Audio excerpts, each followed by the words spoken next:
That's a delicious coffee. That's delicious. Welcome back. Nice to see you. Spice? Huh? Are you still on the pumpkin spice? You going to talk into the microphone? Or no? Am I not talking in?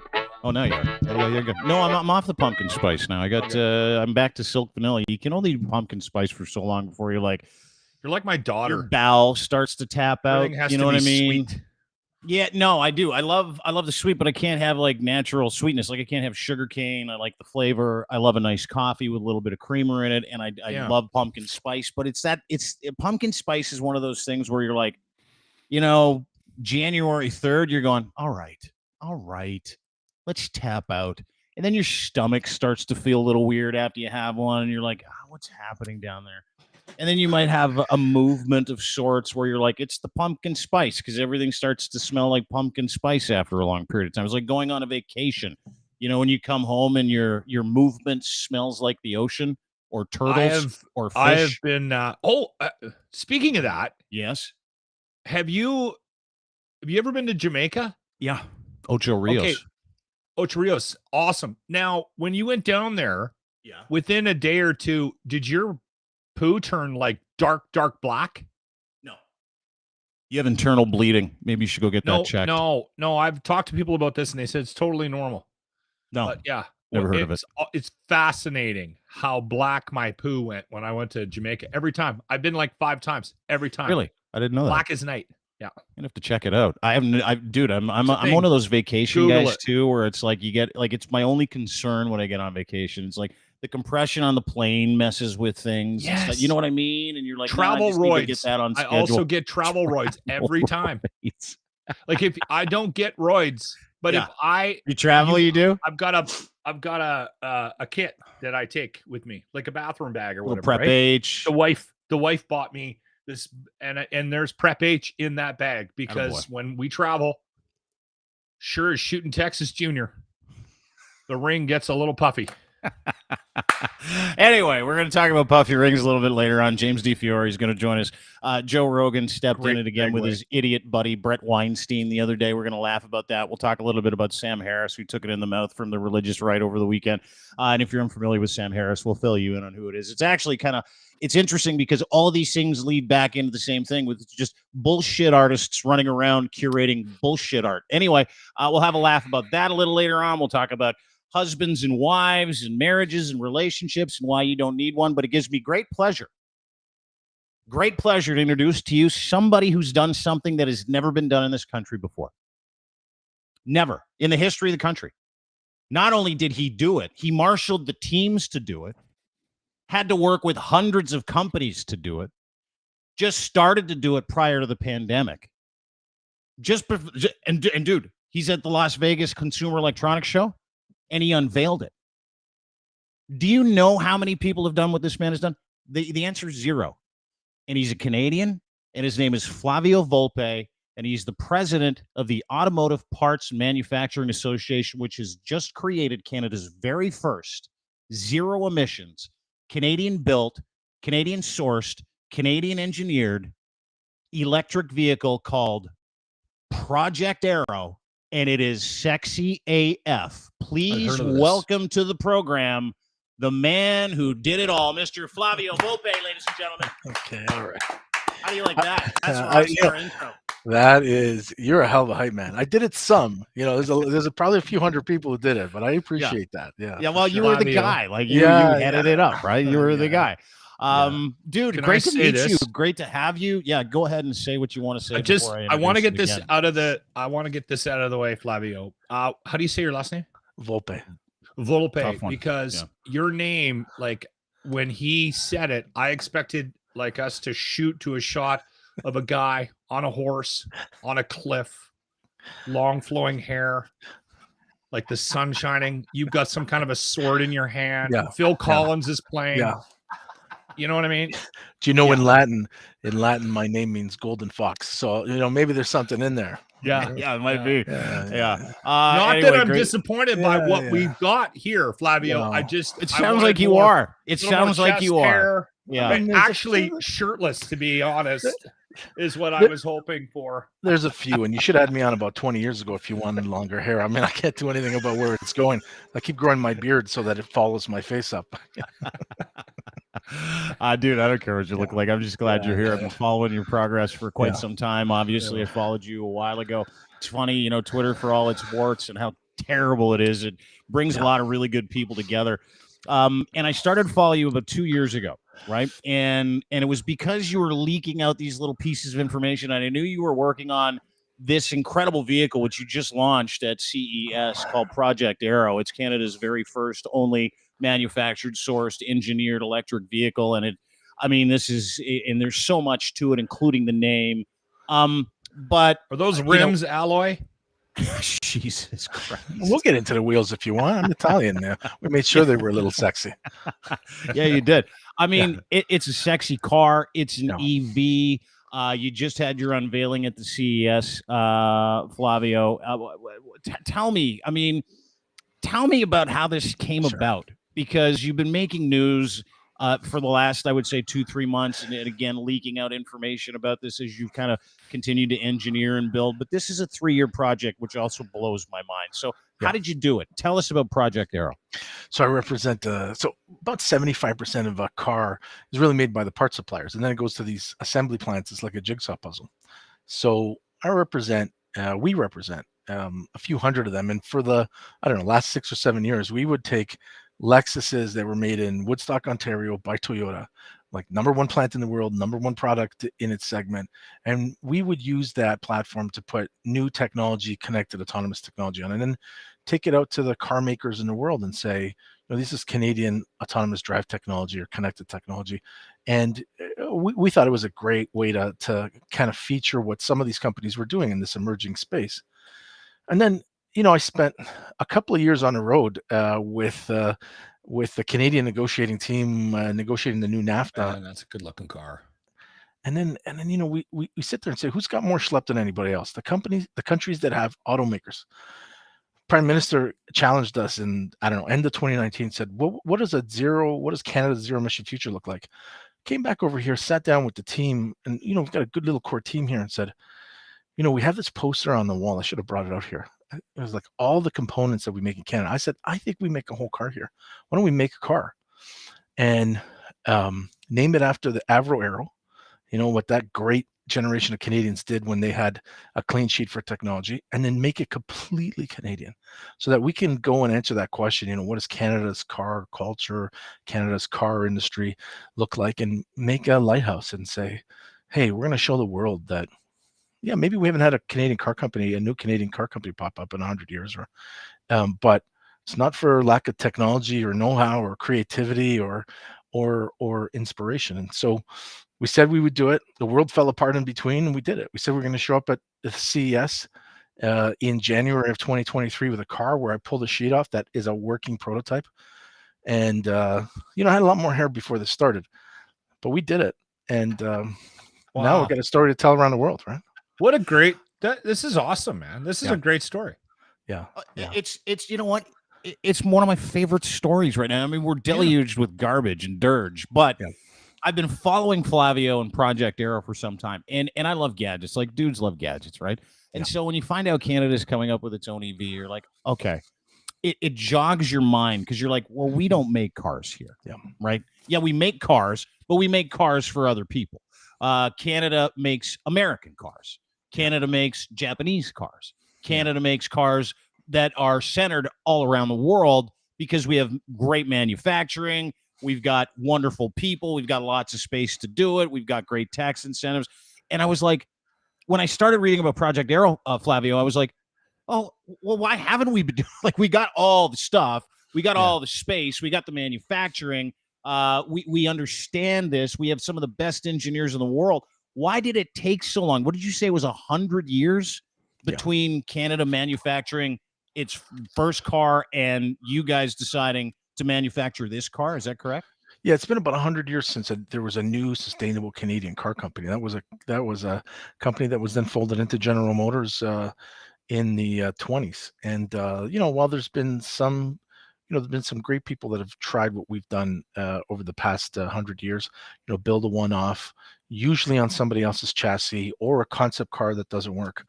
This is the first, like this car is built to 2025 model year motor vehicle safety specs. It could go into production tomorrow. It really is made up of what we said to all the suppliers. You want to be on this? I need commercially ready technology. It's got to be scalable, and it's got to be ready for 2025, because we're going to try to sell everything that's on it and all your technology, all the automakers around the world. But, like you guys are alluding to, every single conversation I've had since we've shown the car is, can we buy one? Well, the first one was 20 million. And so I keep saying to people, give me a best offer and we'll see what we can do here. Yeah. Yeah. But what we did on this, just on that point, we said, hey, listen, I'm not going to show unobtainium to Volkswagen or to Tesla or to Mazda. We said, imagine this car had to be built at a 50,000 a year volume at a sale price for $60,000 or less. So when you give me your wheels, or you give me your seats, or you give me your infotainment, make sure that that product is what you would offer into that volume and sale price. So conceivably, this is the tech that's on it isn't crazy unobtainium. This is we didn't invent new elements here. There isn't this isn't laser guided and invisibility. You don't have Jarvis in there telling you where to turn and giving you a like an Iron Man suit just in case things go bad. No, none of that. No, but I do have a board of advisors that sounds a little bit like that. Yeah, absolutely. Yeah. So Flavio, you're not going to market with this, or are you? Well, the intent of the project is to show off the technology. Now, if a whole bunch of people said, we want to do this, what we said to everybody is, if you go to market, you've got to really have an understanding of what you could sell and where you can sell it, and then how much it costs to manufacture. And then you've got to have a product to go out there, and you've got to have suppliers. Well, we've covered 3/4 of that. For anybody who thinks that they want to put their capital at risk to set up a car company. But even more importantly than that, we're all seeing these car companies pop up in Silicon Valley because that is the technology hub, global technology hub.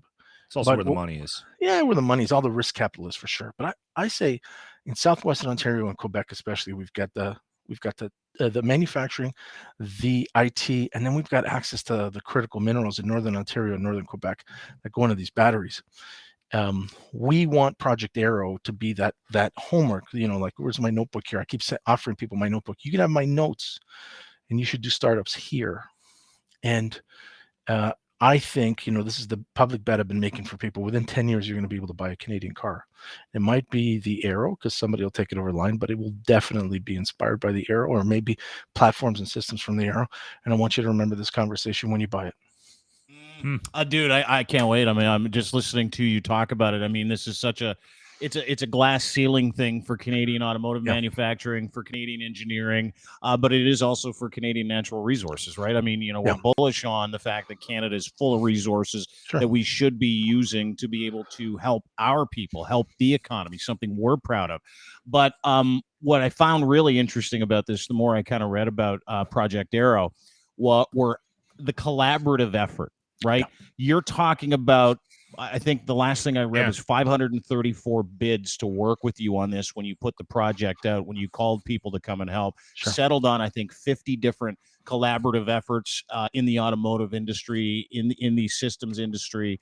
And if I'm not mistaken, all the names I read that are involved in this in some capacity are competing assets. Right. Yeah. And what was it like? How did you get all of those competitive individuals and companies to work together on this vision? Because that never happens. Timbits at the meetings. Every time. Timbits and like a 10-pack of coffee. Was that it? Yeah. No pumpkin spice latte here. I'll tell you. Oh, it's bad on the guts. Yeah. I'll tell you what, I think what happens here is because we represent all the part suppliers in the country, and there is no Canadian automotive manufacturer, we had an ability to turn around and say, look, what can we do together?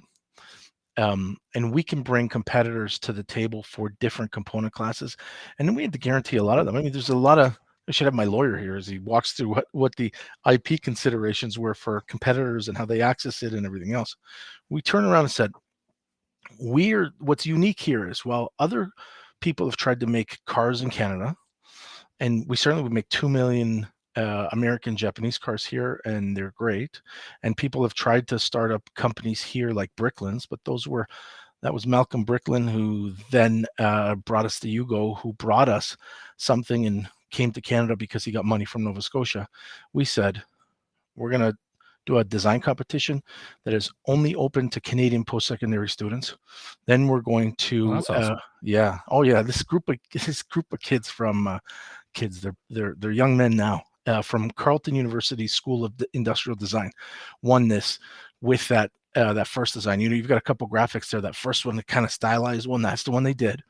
And then that one, and then what we did was, because we said we're going to build a working prototype, when you take this and you break it out, the engineering of it, you learn that that's about a 26-inch wheel. And you say, well, you can't have a 26-inch wheel, rolling resistance, all kinds of other stuff. And what we did is we took that and we engineered it to motor vehicle safety specs. And that's why that last one you showed at the show is how it came. And it's pretty true to the concept. Those guys did such a great job. But we said, let's engineer it. So actually what we did is we announced the project at CES in 2020. In 2021, we said, okay, look, we are going to open for bid. So we've got the engineering. These are 13 component classes. This is the amount of parts that we need in systems. I thought, and you can go back on the record and hear what I said. I said, well, our stretch goal is 200. We think we can get 200 companies interested. We have 534 bids. It's crazy. We represent 90% plus of the volume that's built and delivered in parts in this country. And there's got to be 150 companies we hadn't heard of. Crossover companies, IT companies, cybersecurity companies, AI companies. We did, the ultimate due diligence came down to, can you make it, is it commercially ready? Can you make it at scale for 2025? And 230 of them qualified. And then, of course, what happens is, you got a few bids for seats, a few bids for steering wheels, a few bids for wheels. You got to pick one set. And, I've said for the last couple of weeks or so, we probably could have built 4 cars with the amount of qualifying suppliers. Ultimately, we built one, but it's the greatest industrial collaboration project in Canadian automotive history. And I think, I say this humbly because it's not that we're the smartest or the prettiest, but I think only we could have done this because we represent them all. We're not in competition with any of them, and they trusted us to partition their technology properly, and then also I'll give them kind of even fare. I've done 50 interviews. I've probably talked about every single one of these companies once or twice each. Probably going to talk about them each 10 times and put them in front of automakers around the world. And that's the part that felt really good. When I say this is a Team Canada project, I mean, I got a team of 14 people here. Ontario Tech University, which was like our build partner. We built it out there in Oshawa. Right there, you see that. Like their crew, I mean, I think through this process, we're family. And then if you imagine each one of those 58 supplier companies having their skunkworks team working on the piece, we're probably 300-400 people that made this happen. And if we didn't all work together, we had to land this thing on January 5th, 2023 in Las Vegas, finished. And we had to do it on time and on budget. I didn't really have any flexibility.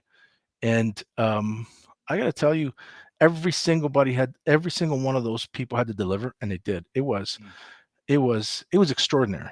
What was that like unveiling it at CES? Like, was it because I'll play the video, right? And in the video itself gave me chills because I'm like, oh, this is fucking cool. This guy just made a car, like a real car.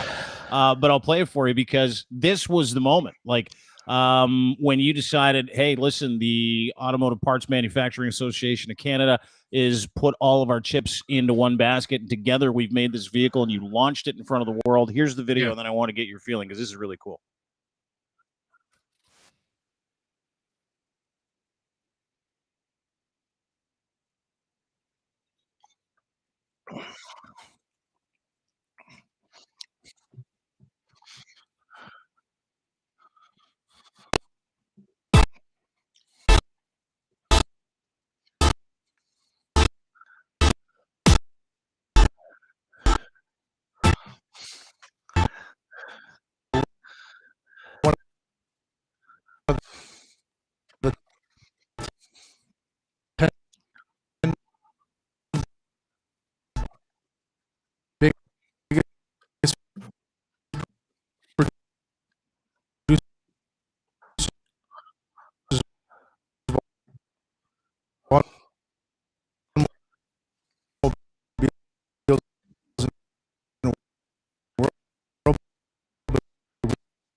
You like it? You like it? Everybody's like, yeah, of course I like it. Tell me about that whip though, because like we've talked about what went into it, and I want to get to the hat tip to Avro because I think that's just brilliant and just historically sensitive. I love it.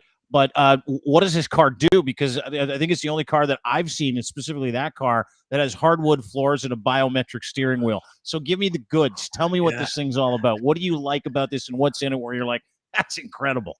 Well, let me tell you. Let me just say, at that moment when we unveiled it, what I was thinking was, man, I hope they like it. You look at it, you're so used to it. It's so many of us have so much invested in it, and you're like, oh my God, if it's silent when we pull this thing off here, I'm gonna die. And frankly, it was a relief. And then the buzz that came out of it was, tremendous. So here's a car that, in the style that those actually, in that clip there, you see me shaking hands with some young men at the beginning. That's that original design team, and it's a very good looking vehicle. And it opens, we've got these suicide doors, so you see all the space that's in it. And this is a car that's designed as electric from the beginning. So you got a motor in the front, a motor in the back, about 550 horsepower between the two motors, but you got so much room for that greenhouse. And that greenhouse, we worked with a guy named Richard Seal, who, one of his earlier projects was designing the interior, laying out the interior for the Virgin Galactic spacecraft, really an understanding of how to use a different space in an autonomous setting. And this is 82.5 kilowatt hour batteries made by a company out of Quebec called Volt Explorer, graphene enhanced. So we think we've got the energy density we need, but we think there's a really good story in how that graphene enhances the range, and we're going to test it it's just come back from Las Vegas, and we're going to bring it to Toronto Auto Show. We're going to test the hell out of it. We think it'll do 0 to 60 in about 3.5 seconds. Somebody said to me, hey, that car gives me a little bit of Range Rover vibes. And then somebody else said to me, there's Lancia Delta vibes on the fender wells. And I'm like, well, you're a car guy. Range Rover guys and girls, all right, maybe you like the newest thing. But if you know what a Lancia Delta is, it is so we hired a chief engineer from Aston Martin to be to lead our engineering team, and this car has got intelligent textiles that tracks your biometrics in the steering wheel. That if you talk to Colin, our CTO, he turned around and said, look, so much of this technology, intelligent textiles, sensors, cameras that can look at your pupils, sensors that test the ambient air in there, the interaction between the driver and the road and the driver and the passenger. We say, look, if we can really program autonomous driving here, why don't we orient all these interior technologies to vehicle as a caregiver? You have a health emergency, you have a health condition, this thing will help you get to where you need to go, change the ambient temperature and or conditions if it needs to, take you to where you need to get care. We've got a solar roof. We've got nanotechnology so if you looked at the windshield and you looked at the rear screen, you see none of the lines for defrost. It's just nanotech that's in there that kind of warms up the glass and melts it. But we use that nano web to do electrical connections throughout the car. So you're using nanotechnology to make connections where you otherwise would have had wires and couplings. That exists. Nanotechnology exists for real. It's not just in a Spider-Man movie. Is that for real? Yeah. Like what if I'm in the car, Flavio, and I'm really thirsty? Will it take me to the bar? Well, it depends. You'd have to put in your profile. I think yours, the car would recognize it on its way in, and right, and probably show it on the screen. Yeah. Bypass your house and your garage and head straight to JT's for happy hour, dude. I want to ask a question, and I don't want you to think this is a joke, because I'm actually serious about this. Now, obviously, this car is. I mean, you just said it. Everyone's asking, when you go into market, when can you buy this car, blah, blah, blah. And you ultimately have a plan to get there. But obviously, you're looking for that financial backing. You're looking for somebody to step in front of this thing and go, this is a good idea. Here's a boatload of money. Now go make it work. And you're putting words in my mouth. There you go. You have got. He does it to everybody. It's not just you. You're a great company. Yeah, exactly. Yeah, but have you thought about Shark Tank? Do you know what? I think that you probably spoke to my sons before this, because yesterday they're like, No, you need to go on Shark Tank. I'm not kidding. You have to be. There's You no need- way you're serious about him taking a brand new EV to Shark Tank. He just unveiled as a working Kids are prototype. smart. That's Yeah. Kids are They're smart. like- Go to. They're Go to like, hey, Shark why don't you go? And I said, well, no one's ever asked for $1 billion on Shark Tank before. So, I tell you, there's no shortage of offers to financially back this, Lachlan. I mean, I know where you're going on this, and we've had offers for 3 years, and what I've said to people was, okay, wait until we build it, because the point here is to demonstrate the technology. Once we've accomplished that goal, if you're really that interested, you come back to me. And a year ago and 2 years ago, there was a whole bunch of new EVs that were being backed by what people loosely know as the SPAC market, really kind of speculative money in incredible quantums.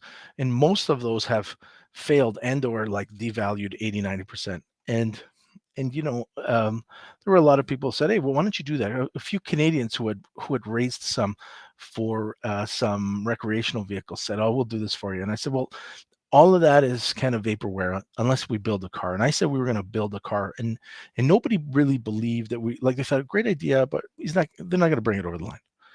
And I said, let's bring it over the line. Let's prove to everybody that we can deliver on the words that we threw out there, and that you see it, you touch it, you feel it. Tell me you like it once you see it. And then once you see it and you like it and you've got money that you want to put at risk, and there's a Canadian sustainable business proposition there, then certainly you'd be talking to the right guy. So, those conversations are now starting. And I always say, here's a Canadian car. So the first thing you should tell me about your capital is you're willing to risk it in Canada. Because if you're not, then really nothing to talk about. Do you hold that Ryan up Reynolds as a principle? Yeah. Did you have called Ryan yet? Ryan, maybe one of those guys. Ryan Reynolds. Ryan might be a few dollars short, there, short of $1 billion. But he's a great example of, like, he is ultimately globally successful, but he'll tell you right off the bat he's Canadian. And ultimately here, there are so many Canadian. The companies that are on this that we represent make $35 billion worth of parts a year. That they don't need somebody else's blue check mark.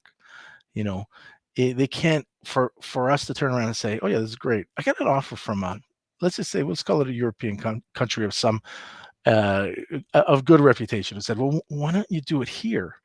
We think that there's a value prop for selling it here. And I said, sounds awesome, but how can we have Team Canada work so hard on this and then make a European car? Yeah. Good for you. I love that. Now I have not many people go, hey, listen, this has got to be Canadian or nothing when there's $1 billion on the line. And the fact that you're doing that for your team in this country and this project is fucking awesome. Sorry to interrupt. Amazing. Go ahead. I appreciate that.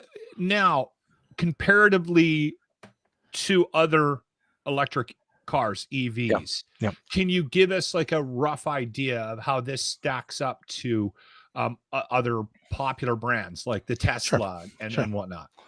Sure. I want to be humble on quality. This is a prototype, and so it's not built to production specs. And you look at it and you say, okay, look, this is the first prototype that you would ultimately crash and then build a few more. Okay, but on the specifications, I would say the car is about as big as Lexus RX or an Acura MDX, and the featuring is in and around that segment.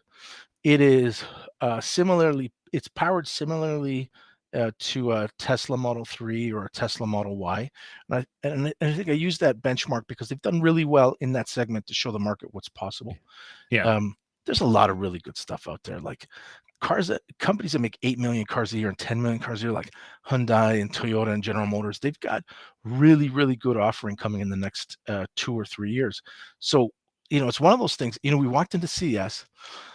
From the entrance over in, there was a Vietnamese company that has been launched, and now you could go to like Yorkdale Shopping Center in Toronto and buy a car called a VinFast, and it's a similar size to their mid-range vehicle, and the finish is beautiful. Their battery capacity, their power, and their engineering is great. Their designer was Pininfarina, which is the designer for Ferrari. And we've done some business with Pininfarina. I saw the Pininfarina CEO there. I said, "Oh, you're here to show your VinFast and your Tog from Turkey." Which is another beautiful car. The Turks and the Vietnamese are making cars.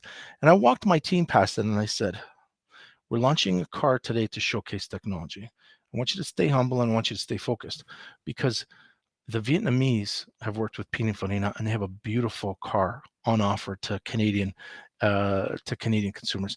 And the Turks have built a car with Pininfarina. It's a beautiful offer for Europeans. So before you think that you could compete in this space, let's make sure we get this thing right.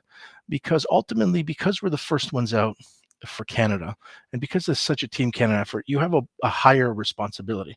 We can't be slapdash with this." Yeah, dude, it's awesome to hear you talk like that. Values, virtues, Canadiana. Let's talk about the hat tip to the Avro Arrow. It's called Project Arrow for a reason. If anybody knows about the Avro Arrow, it's one of the greatest inventions in Canadian engineering history. And Diefenbaker got a visit from someone in the United States, and they're like, "Scrap it, or we're taking over your country," something like that. Anyway, but tell us about that. What's the connection?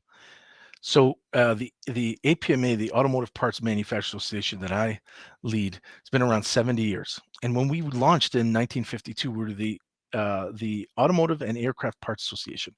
So a lot of our early members, before we switched 6 years later to just cars, were suppliers on the Avro Arrow. And what we said when we were going to do our own car, we said, well, we can just do our own car. And it's a car, and I think people will be happy, like, "Oh my God, look at these guys, they made a car. This is a really big engineering feat." But I said, what that group of manufacturers and engineers did 65 years ago still resonates with all of us. And what they did was they had a clean sheet from the Canadian Air Force and a blank check from the Canadian government. What can you do? And they built a jet that flew twice as high and twice as fast as the MiGs or whatever came out of the US, and they were going to go 3 times as fast. It was, I don't belabor, I think we all kind of know what happened there, or kind of know what happened there. And we always talk about how that ultimately failed as a long production run. But the thing itself was amazing, representing what Canadian engineers, innovators, designers, dreamers could do. And we said, okay, well, we're going to do a car. We're going to name it after the Arrow, and we're going to stick to that. Look, you have a clean sheet, and you can offer me whatever innovation you want. Just show me if you're the seat manufacturer, Woodbridge Group. I said, give me the best, and we'll put it in there. And like when we launched it, I was getting letters. I got letters here from people who were like, well, my grandfather worked on the Arrow, my uncle worked on the Arrow, my dad was actually, we had this great lady from, I'm going to scoop myself. Read it. So this is Nancy St. John. She's from Gananoque, and she said, I'm writing regarding Project Arrow. It's a concept the most compelling. It's a long read from idea to reality. She talks about, I'm writing from Gananoque, a town no more than 100 years ago. It's the Birmingham of Canada. I'm the proud daughter and granddaughter of automotive parts manufacturers, Ontario Steel Products Company. And I thought to myself, why have I seen that? I went to our archives, which is in a box on the floor here, right? Yeah. And I looked at our first members. Literally, that was our first member. And she talked about her father and grandfather worked there. I wrote her back. I said, hey, Nancy, I sent it to her. I said, look, and here's the first director, and a guy named E.S. Byers. She wrote me back and said, your letter inspired me to reach out to Nancy and Barbara Byers, daughter of E.S. Byers, who now reside in Toronto. The Byers girls, as my father called them, visit Gananoque. But anyway, she said, they would love to see it when you're done. And then she says, I was at a flea market in Gananoque, and I found this book. Maybe I read it. Maybe it'll inspire you. And it's a book on the original Arrow. And she goes, pay special attention to the signatures. Let me see if I can get this to the camera here. Yeah, signatures. Can't make it out though. What is it? These are autographs of people who worked on the wings and control systems and the final assembly. Wow. I'm like, you know what? I tell you, that's cool. I mean, excuse my French, and I said it to the guys and girls in here. I go, we can't F this up. Like this is the stuff that's coming in. Yeah. I mean, what a great story. Yeah. Well, it is, and that's it's what captured my imagination when I saw Flavio tweeting about Project Arrow and what he was doing. And some of it was like vague tweeting, right? Where it's like, it's coming, it's happening. And I'm like, okay, I'm ready. I didn't know it was happening. And then it came out at CES. And I'm like, dude, I got to talk to you about this because there's so many different angles. Because the Avro Arrow was basically pulled apart and shoved into Lake Ontario because the United States military industrial complex was like, you can't have something that's way better than our shit. Right. And so we took it in the mouth.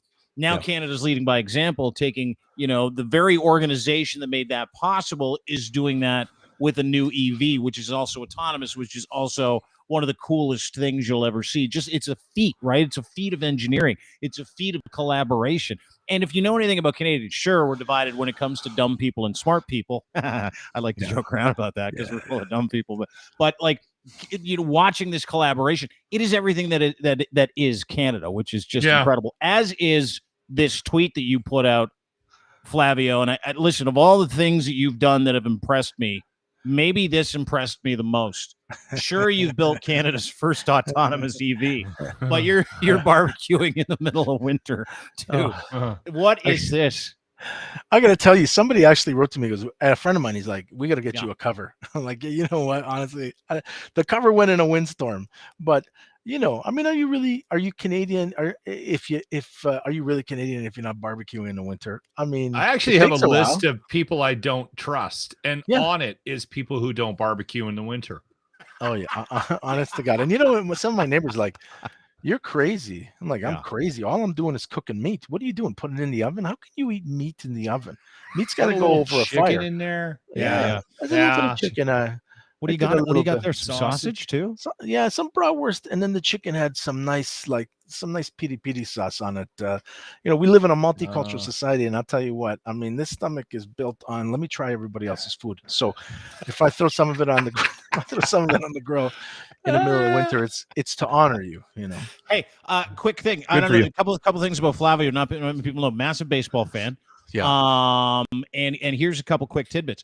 His son is an unbelievable baseball player. I believe he plays for the Italian national team and is on the squad for the World Baseball Classic, if I'm not mistaken. Am I correct? Yeah, well, okay. He's 17. He played in the World Cup for Italy U18. Yeah. And got 4 hits and 3 RBIs against Mexico, got himself a D1 scholarship. And then we played Canada. I was a little torn. Yeah. But open to hitting against Canada. We beat Canada. Placed higher than Canada, and he's been invited to the WPC pre-camp with the Italian team. That's head coach is Mike Piazza. A guy I used to Mike idolize. Piazza? Yeah, no way. Yeah. Mike Piazza can't walk in. I was with him in New York about 2 months ago. That guy can't walk 10 feet without being noticed, and so he moved to Italy, and so he goes 20 feet without being noticed in Italy. Oh, no one knows who he is in Italy. I'm sure some he people gets 20 do. feet. They do. I'm saying in New York, I can't. That guy can't move. That guy can't move 10 feet. No, he can't. Yeah. But it's amazing. Like, what position does your son play? Does he play first, short? No, he's a center fielder. He's But I told him, you live and die with the bat. Been hitting every day of his life since he was 9 years old. That's the. Were you a driver? Did you make him do it? Did you take him to extras all the time? Take him to like BP? Take him to get stretched out? Get him? Are you one of those guys that really rode him? Here's the truth. Okay. I played college baseball. I didn't want to get involved. Kid played soccer, quit soccer. And I said to him, look, you got to do something. Yeah. He's Italian. I thought, listen, we got something here with Italy had just won the World Cup. You should. And anyway, he quit. Yeah. And I said, you got to do something. He decides to play baseball. He's not that good at it. I said to him one time, I go, listen, I whispered to him, I go, hit like you're angry. And he goes, what if I'm happy? I go, God, this kid's not going anywhere. So yeah, you're in trouble. So then I subbed in. Put skates on him. Yeah, I subbed in to coach for him one day. He got a couple hits, and I go, "What's happening?" He goes, well, could you coach me? So I said, if I coach you, we're gonna do it my way. And my way means we're gonna set up a net in the basement. You're gonna hit every day. Look, everything else, I want you to enjoy it, but you're gonna hit every day. And the basement, I've since redone the walls and repainted, but I left a couple of like half ball marks just rammed into the wall. We set up a batting cage in the garage. And then he got too big for the garage. And so a place called Baseline Sports in Toronto. He's been there every single day since, and you could tell the difference. You know, there's a lesson for everybody. It's like, enjoy what you're doing, but if you're not going to practice, you're not going to go anywhere. But if you do practice, God, the sky's the limit. Yeah. Dude. Well, and it's so and true. some abuse. Yeah, some abuse really light, helps. Light abuse, some guilt, some manipulation, Yeah. that kind of stuff. Yeah, exactly. That's what works. Hey, you don't get to build the first EV in Canada and have a kid who's like a burgeoning baseball stud without being that guy, right? Who's like, no, we're gonna do it. Plus, you've got some of that old school Italian in you, right? Yeah, where it's like, no. There's playtime. Now's the time for work. Now's the time to get to it. I'll tell you what, it would be a tap on the shoulder. Let's go hit a couple buckets. Let me give you an anecdote on my two boys and their names and where Ferrari fits into the story. So you really like cars. Oh man, I'm such a car guy. Everybody thinks I'm a technology guy. I mean, yeah, okay, great. I've learned to be a technology, but I'm a car guy. Okay. All right. So name the last kid, my third kid, after the first guy to win a race for Ferrari. His name is Tazio. The first guy to win a race for Ferrari is the greatest driver of all time, Tazio Nuvolati. Okay. So now I named him that. My mother goes, well, how would you give a baby that name? My 85-year-old uncle said, Nuvolati. And I said, great. The other guy, I named him after Alexander the Great, but I since found in such a coincidence, we gave him the first name, and then the two middle initials are his two grandfathers, Alessandro Antonio Giuseppe Volpe. This is a baseball player. Who invented the battery? Why do we call the unit of power volt? Alessandro Giuseppe Antonio Volta. So now when I do my shtick, I say to people, hey, by the way, name one guy after the first guy to win a race for Ferrari, and the other guy after the guy who invented batteries. Who better to make a sporty electric vehicle? And everyone's like, oh, wow, that's great. Well, that's half true. We called Ferrari and we said, I'm going to be in town for baseball, ironically. And I said, can I come and see you? Well, there's a few Canadian companies that already supply Ferrari. So I go there. They give me an audience with the CEO, who's a guy who's moved in from the semiconductor business to a company that we think, look, we all love the way Ferrari sound and feel. If they go electric, do they lose some of that? So he gives me a meeting. I tell him about Project Arrow. He brings his whole leadership team in. I say, well, these are commercially ready technologies. Can I show them to you? And he goes, yeah, we'd like to come to Canada to see it. And if you can make any intros. And so, I mean, we've been going back and forth with Ferrari for the last 6 or 7 months.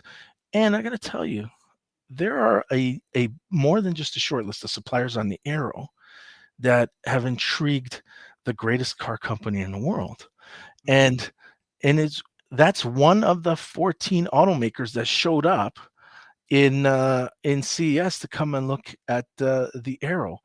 And I got to tell you, I mean, even if we don't build this thing into production, there are going to be stories about so many of these companies on so many of these Canadian suppliers on so many of these cars around the world as we build them out. We're already a success. The most powerful CEO in the business, a guy who runs a company called Stellantis, which is the Chrysler, Dodge, Ram, Jeep, Maserati, Alfa Romeo, Renault, Citroen conglomerate. He showed up at our launch. Right as I'm pulling the sheet, somebody goes to me, Carlos Tavares is here. You got to go talk to him. Like I'm in the middle of something. Mm-hmm. I went to talk to him. Can you give me a minute? Yeah. I go to talk to him. He goes, why did you do this? And I said, well, I wanted to feature the technology. He goes, but why did you need to do it? Don't we already buy from these companies? I go, well, probably from 20 of them. He goes, well, tell me about the other 38. And I said, well, that's the point. Fascinating, dude. And that's relationships. It's networking. It's talking to people. It's just happenstance. But I did last question, because you just said Ferrari's the greatest car company in the world. Did you cry watching Ford versus Ferrari? Yes or no? I cried at how inaccurate it was as it painted how the old man was. Hey, maybe one of the greatest cars ever is that GT40. I got to tell you, man, if I had a dream garage, that GT40 would be in there, but the rest would be red with horses on them. Yeah, I know they would, buddy. It's okay. It's okay. We all have biases. Flavio Volpe, the president of the APMA, the Automotive Parts Manufacturing Association of Canada. I want to thank you. I want to thank you for having pride in this country and its processes and its people and its engineers and its resources. I want to thank you for doing this in 3 years, which is basically unheard of. Thank you for spending some time with us today, because I know you're incredibly busy. Please keep us top of mind when you're doing test drives. Please. We'll do it, and we'll do it. We should take you two guys out this summer as we get out on the test track. I will fly out there to test drive. Oh yeah, without and question. And the car will be at the Toronto Auto Show. So anybody who's watching this saying, "Well, how am I going to see it?" Come to Toronto Auto Show. We're bringing it there. When is it? Is it coming up? That's coming up soon. Middle of February. Middle of February. Yeah. Toronto Auto Show. Yeah, Toronto International Auto Show. So you can go and check it out. Let's have you back for a quick reminder before that, right? So happy to do it. Yeah. Are you? Did you have fun? Fun enough? We weren't that bad. Little tidbit here. Here's the thing. So Flavio jumps on before we start, and he lives in Toronto. We lived in Toronto for a long period of time. Still live in Toronto? Is that I'm in Toronto. I'm Toronto. You're in Toronto. Raised, yeah. So I'm like, hey man, how you doing? He's like, yeah, it's good. I said, hey, big fan of yours because I'm following you. He goes, I got to tell you, I'm a big fan of yours. I listened to your radio show for a long time. I'm like, I keep forgetting about that. Yeah. And I think we're just about the same age. So you got to the platform a little bit before me, and I was very happy to come on here. I didn't know Lachlan was going to be on. I mean, but I'm happy to meet new people. I'm okay with that, Flavio. Lachlan's the host of a morning show at Edmonton. One of Edmonton's biggest. Is one of the best rock and roll radio shows in Canada. So we'll get you on that show too. Yeah, easy. I know. Flavio, absolute pleasure. Grateful for your time. I say this all the time. People can give you things, but giving us our time is so much more important because you can't get it back. So the fact you donated it to us today, incredible. Can you come back again and update us as you continue to change the world? Yeah. Well, that's generous, but yes, I will come. Shark Tank. No, you're going to change the world. You're a world change. No, not Shark Tank. Not Dragon's Den. No, don't do it. I won't. Listen, I won't. I'll come back to you first. Thanks, buddy. I appreciate it. Flavio, you have a great day, pal. Thanks, guys. Ciao. All right, take care. Flavio Volpe from oh my God, I love that man. Isn't he fucking great? How do you not like that guy? He's so easy going. I just want to go out and start a Canadian company now. So last week, he unveils this car in Vegas, and then like 2 days later, he's like, "I'm in Mexico at trilateral meetings with the Prime Minister and his cabinet," and I'm like, "That guy's awesome." They're gonna make that car. They're gonna make that freaking car. I know, and that's the guy. That's the guy to do it. That's the guy that does it. That guy doesn't not do it. How do you not do it if you're that guy? I mean, his name's Flavio. Yeah, I wasn't wrong about the waving hair on a horse and sword. What, like after I introduced him? Oh, you're talking about Fabio. You're not talking about Flavio. Flavio. That's what I thought when you said his name. I thought for sure we're going to see a guy on a cliffside. Well, it's because I introduced him like a hero because he is. Dude made a fucking electrical car from scratch in 3 years. I'm like, and it's awesome. That's the other thing. It's not like it looks like a go-kart. I'd buy that car. Like an unbelievable looking vehicle, and it's got maple floors. It's got hardwood floors. I'd buy that car tomorrow. I would too. And I'm in the market for one too, by the way. And I'm really struggling because I'm like, I want to probably get an EV, but I think I'm going to wait till 2025 if that comes out in 2020. I can drive my 8-year-old Genesis, no problem. I'll wait.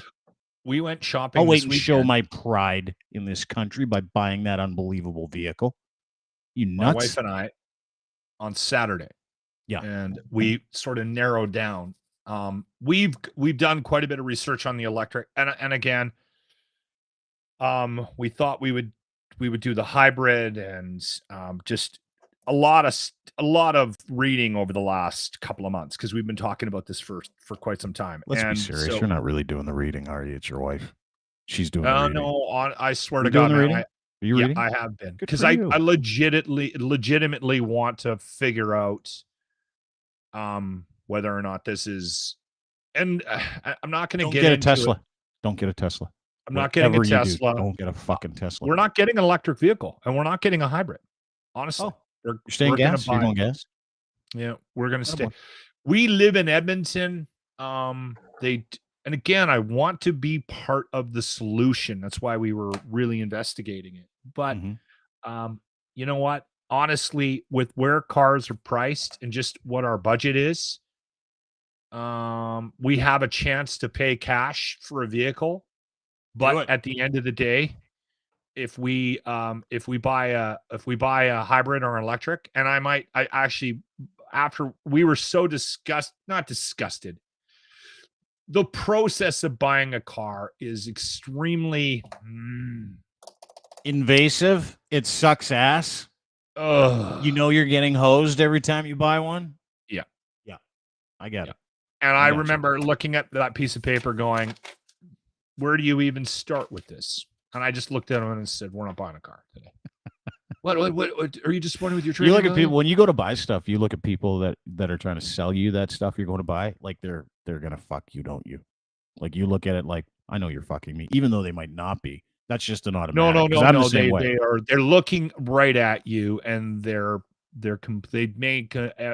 made every judgment possible, and they've decided on what to put down on that piece of paper based on what they think they can get away with. Why don't you get just dressed up like you're poor and go in there and do it? That's what my dad used to do. He used to get dressed up like he was homeless and go buy cars. He's like, I don't have a lot of money, so you're gonna have to help me out here. I look homeless already. Well, no, you don't. You got to fucking like really homeless it up. Okay. Yeah, dirty fingernails. The next thing I'll do. Dirty like fingernails. Let the hair grow on your face and stuff, and your clothes like a nice gravy stain on a shirt. Wear like oddly colored boots, like one boot and then one shoe and no sock, like only one sock. And then just go, does it look like I've got money for this kind of car? This is all I have. I'm willing to give it to you. I've literally watched people shop for cars that go in and I didn't do this because I don't have it in me right now, right? But I watched a guy one time walk into I used to do these all day remotes, and I used to see this guy all the time, and he would walk in and they would go, all right, I want that truck. And he would they would write down and they'd give him a piece of paper. And he would go, all right. And then he would write down a number. And it would be like $25,000 less than what they're saying. And he'd go, give me that or I'm walking out. Can't do it. Just keep going places until they budge. But you know what? Literally, he'd get that deal. Yeah. But then you don't have that in you? Do you get too angry when you're negotiating? Is that your problem? You get a little triggered?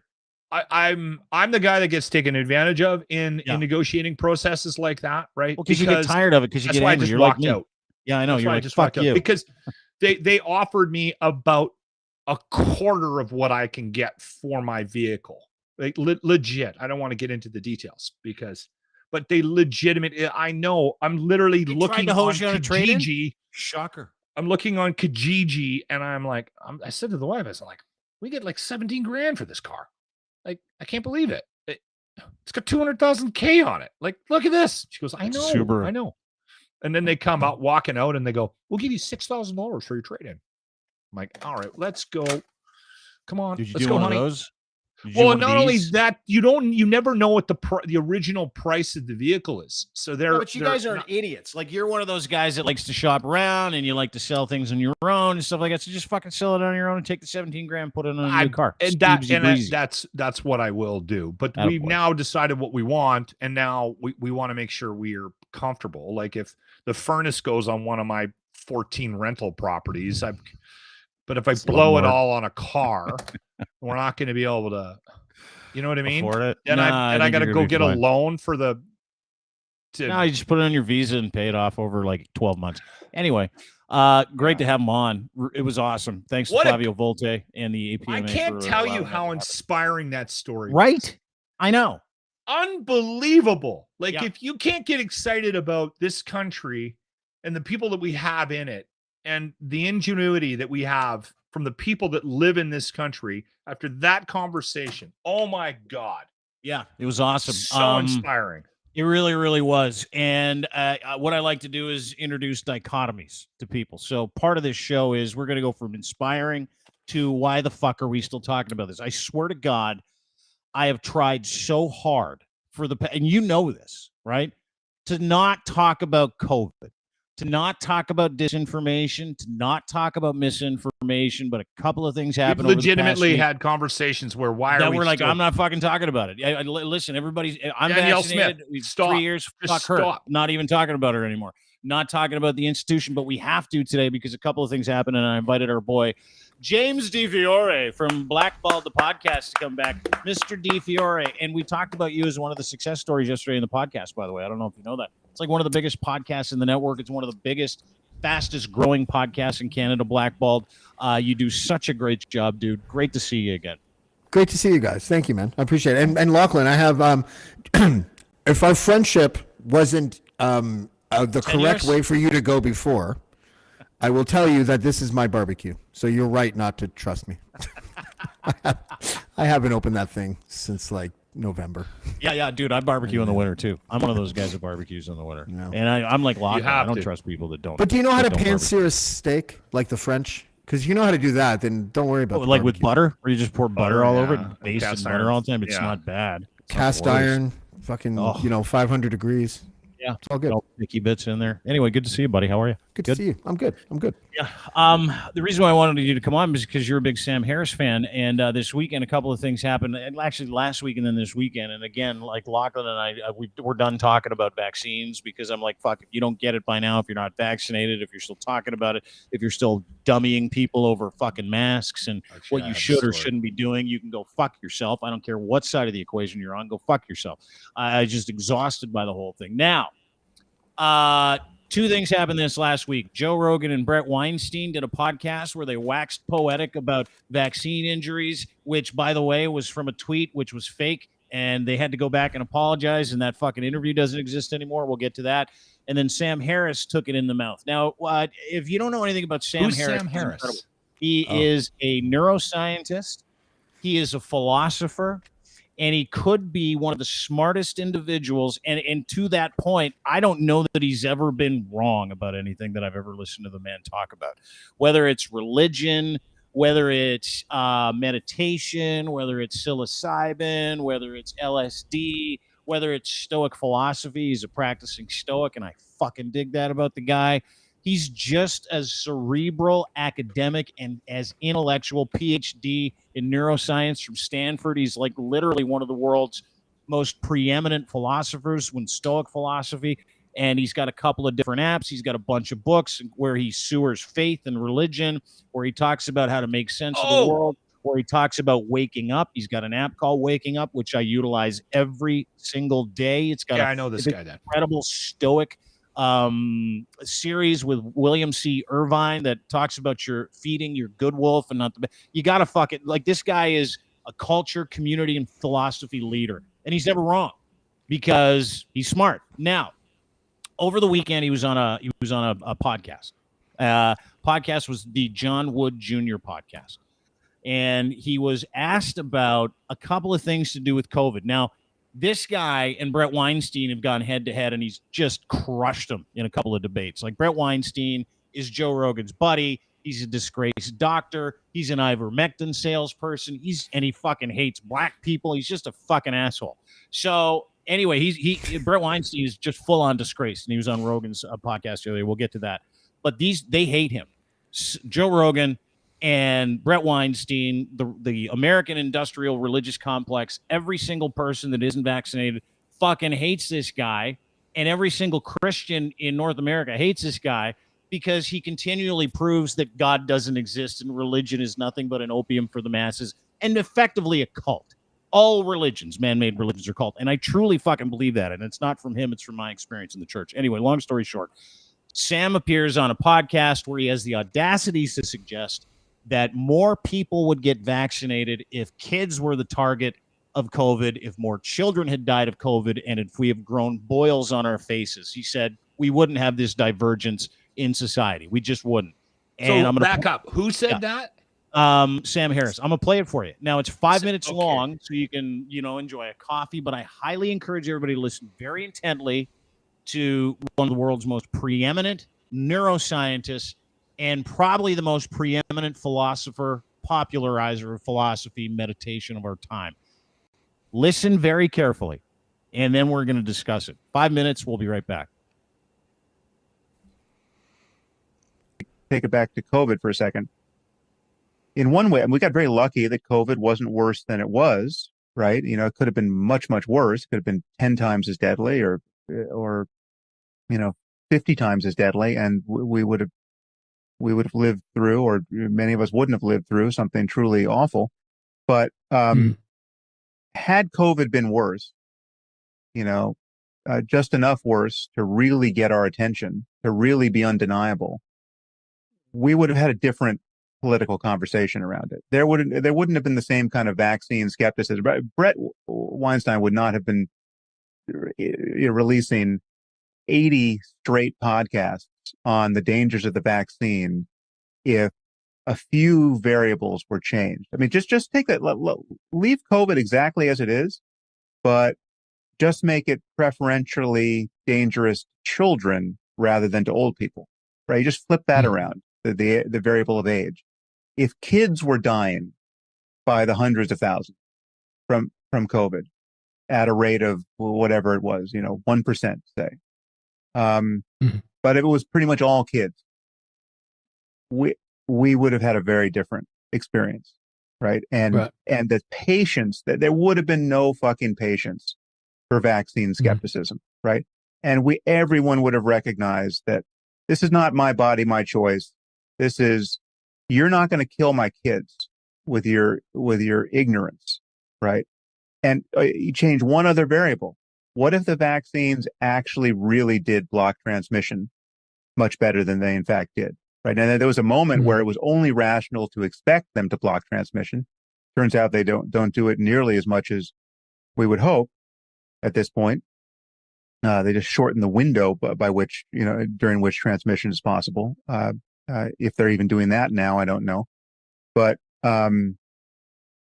let's say the vaccines really did block transmission, but then nothing else was, all of the other mishigas about how, untested they are and how dangerous they yet might be, and the spike protein and blah, blah, blah.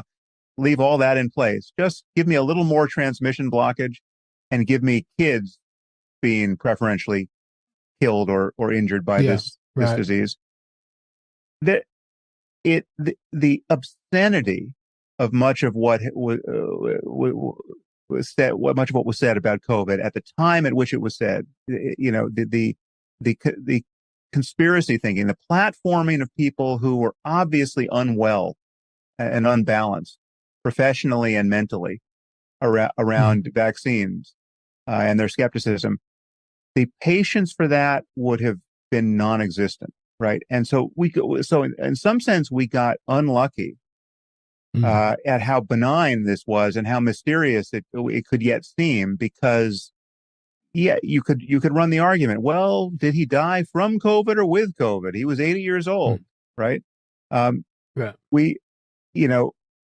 was the situation we were in. I'm saying that there are changes in the real world that could have happened and could yet happen that would have been immensely clarifying, right? And there would have been no less. I'm just asking questions routine would have not gotten anyone anywhere worth going, right? And that's I think part of what we're talking about here is, with respect to Trump and with respect to COVID, are just contingent facts of these unique situations, which had they been a little bit different,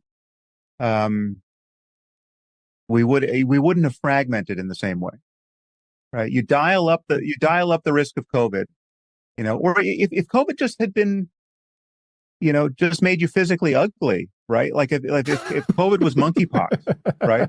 And you had pustules on your face, right? Yeah. Okay. That's different than the hypothetical experience we all had of, is it a cold? Is it a flu? Is it COVID? Who knows? I'm not saying I wish for those things, because those are pictures of a worse suffering for people. But had those things been in place, I just don't think we would have witnessed the same kind of shattering of our society around this particular variable. And again, so I pivot back to the possibility that if we could get a more normal Republican candidate who was not at the center of a personality cult built on misinformation, there could be a swing back to something more recognizable. So that was about 5 minutes.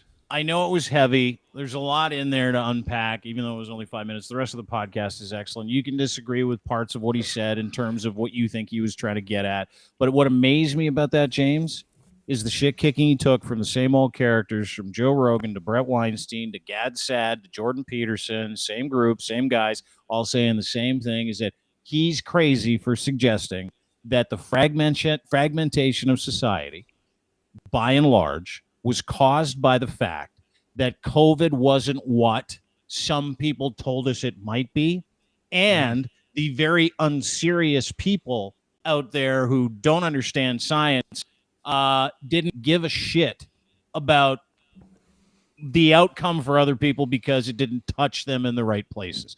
Is there any other way to see that? Is there any other way to look at that? Because everybody else that's pissed off with him is part of that anti-vax crew where they're like, finally, he admitted COVID isn't a big deal, which is not what he said, right? Finally, he admitted that this wasn't as bad as it was, and it's not what he said. But no, do you not see it the way that if it was killing kids, we wouldn't have had the same if you had conversation. Fucking boils on your it face, just killed would have old lined people. Up. Yeah, yeah, he was right. Exactly. Especially the kid argument. You know, Absolutely. He has Sam Harris is interesting because he was sort of put into that intellectual dark web group with Peterson, with Eric Weinstein and his brother, Jordan Peterson, Joe Rogan. And he has kind of emerged almost as if to say, no, thank you. You know, but like, he's been on Joe Rogan several times. And he's, I think he's even had a podcast or two with Weinstein as well. But clearly he's the rationalist out of all of those people. He, you know, and he was the big three for guys like me who are like militant anti-theists at one time. He was one of the big three. It was him, Hitchens, and Dawkins, and that's who we consumed when we wanted to listen to someone rationalize religion.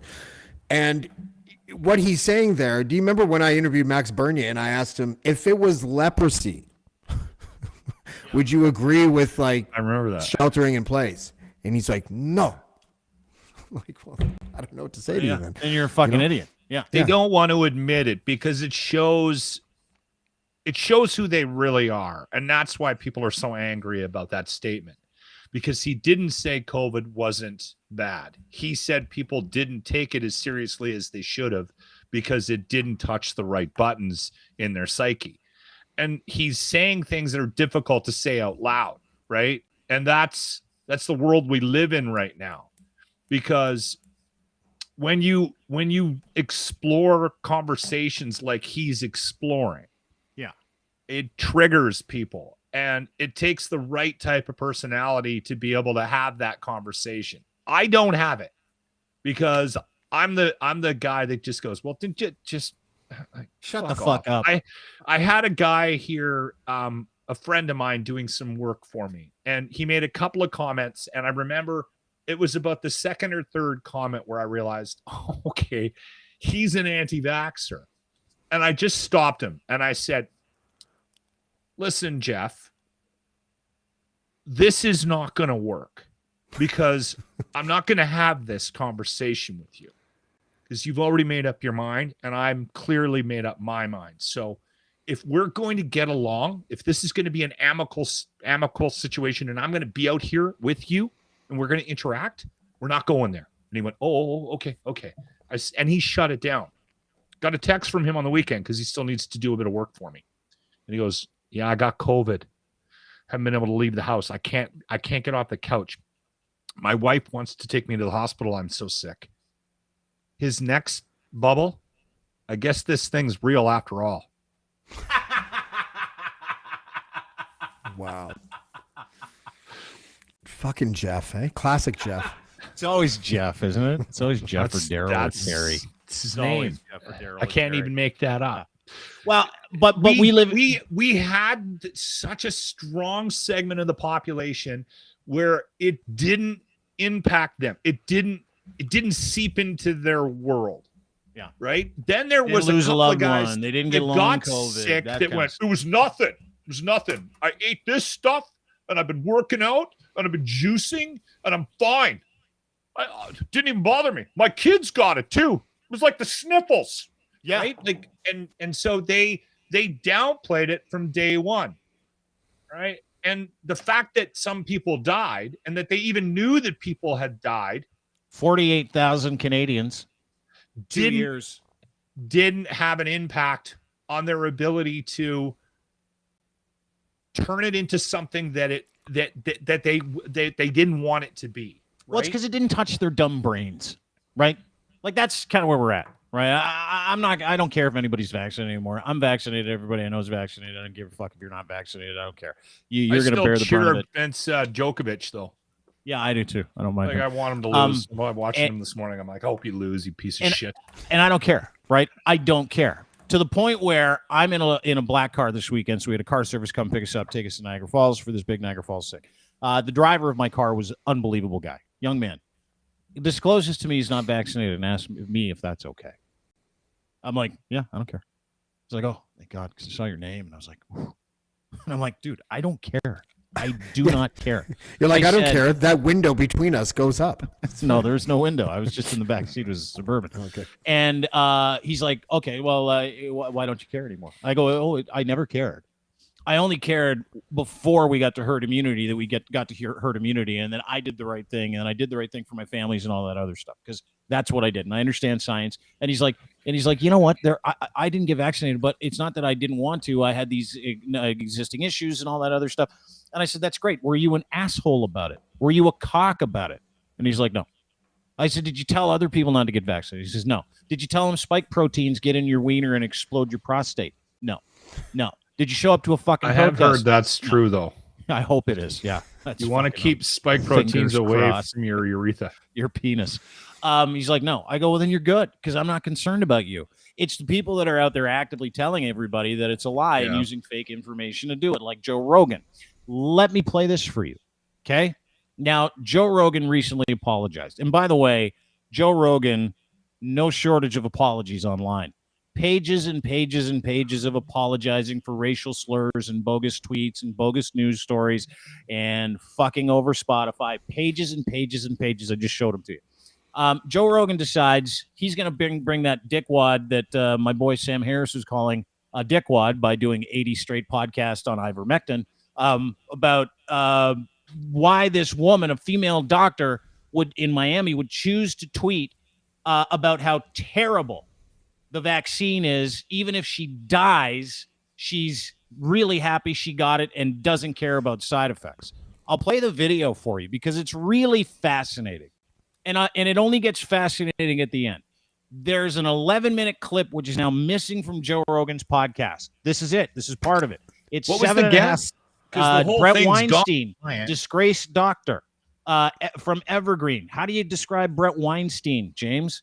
How would you kind of flame him up? He started off okay, and then he got crazy with fame. Same thing happened to Jordan Peterson, right? Like, as soon as he became a household name among certain groups, there it is. He kind of fell off his rocker.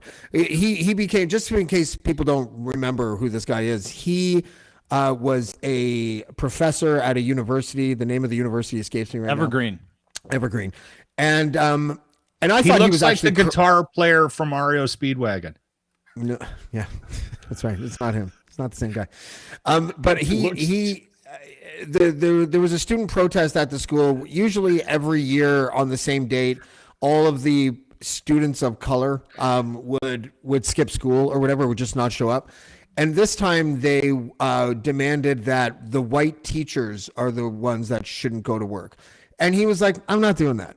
And I actually agreed with him. I thought it was fine. And then he became kind of a household name, did the podcast tour and everything. And then as soon as COVID hit, he became completely fucking wacky. Well, he's an ivermectin salesperson. He gets paid by the makers of ivermectin.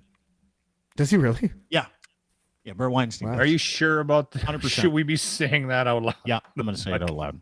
100%.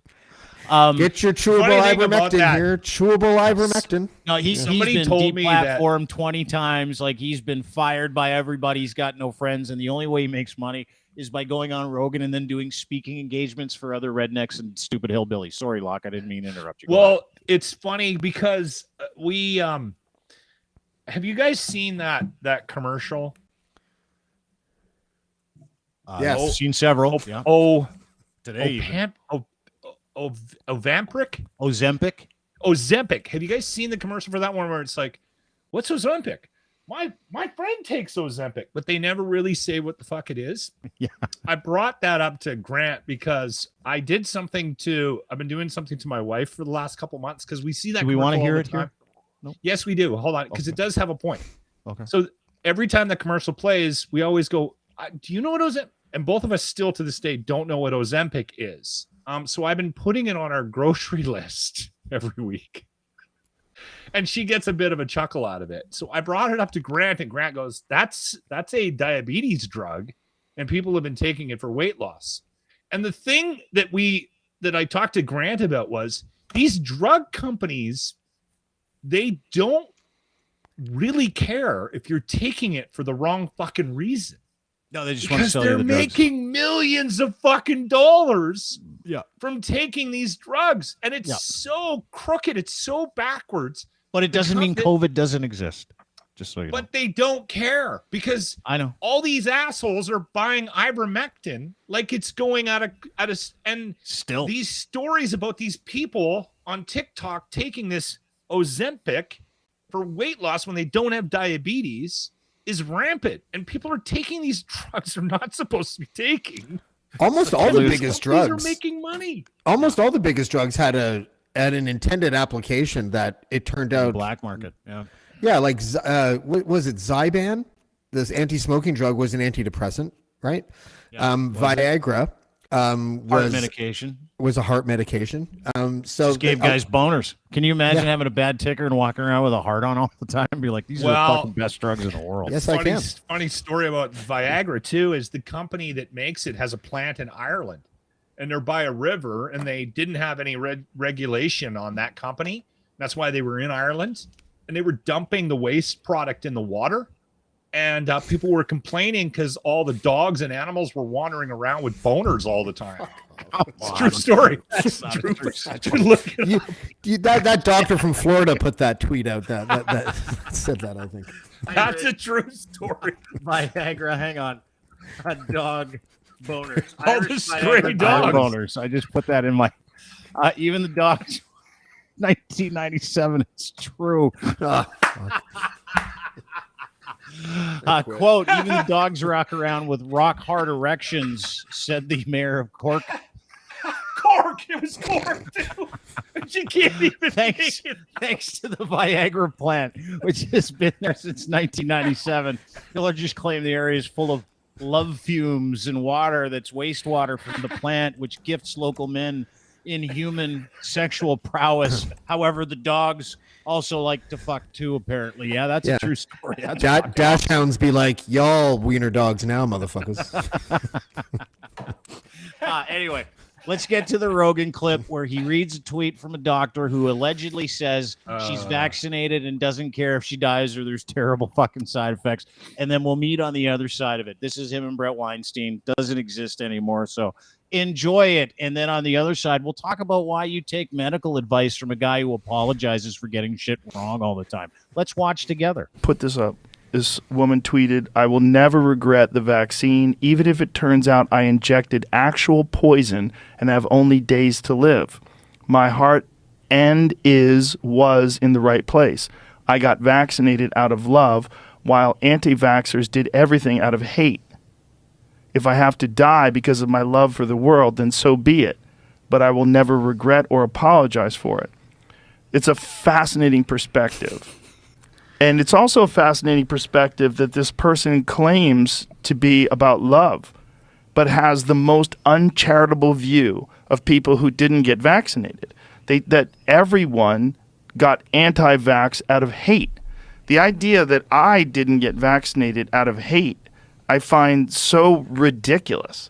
Like, I don't hate anyone. I am a loving person. I do it on purpose. I go out of my way to be as charitable and as kind as possible. And when I don't, I feel very disappointed in myself.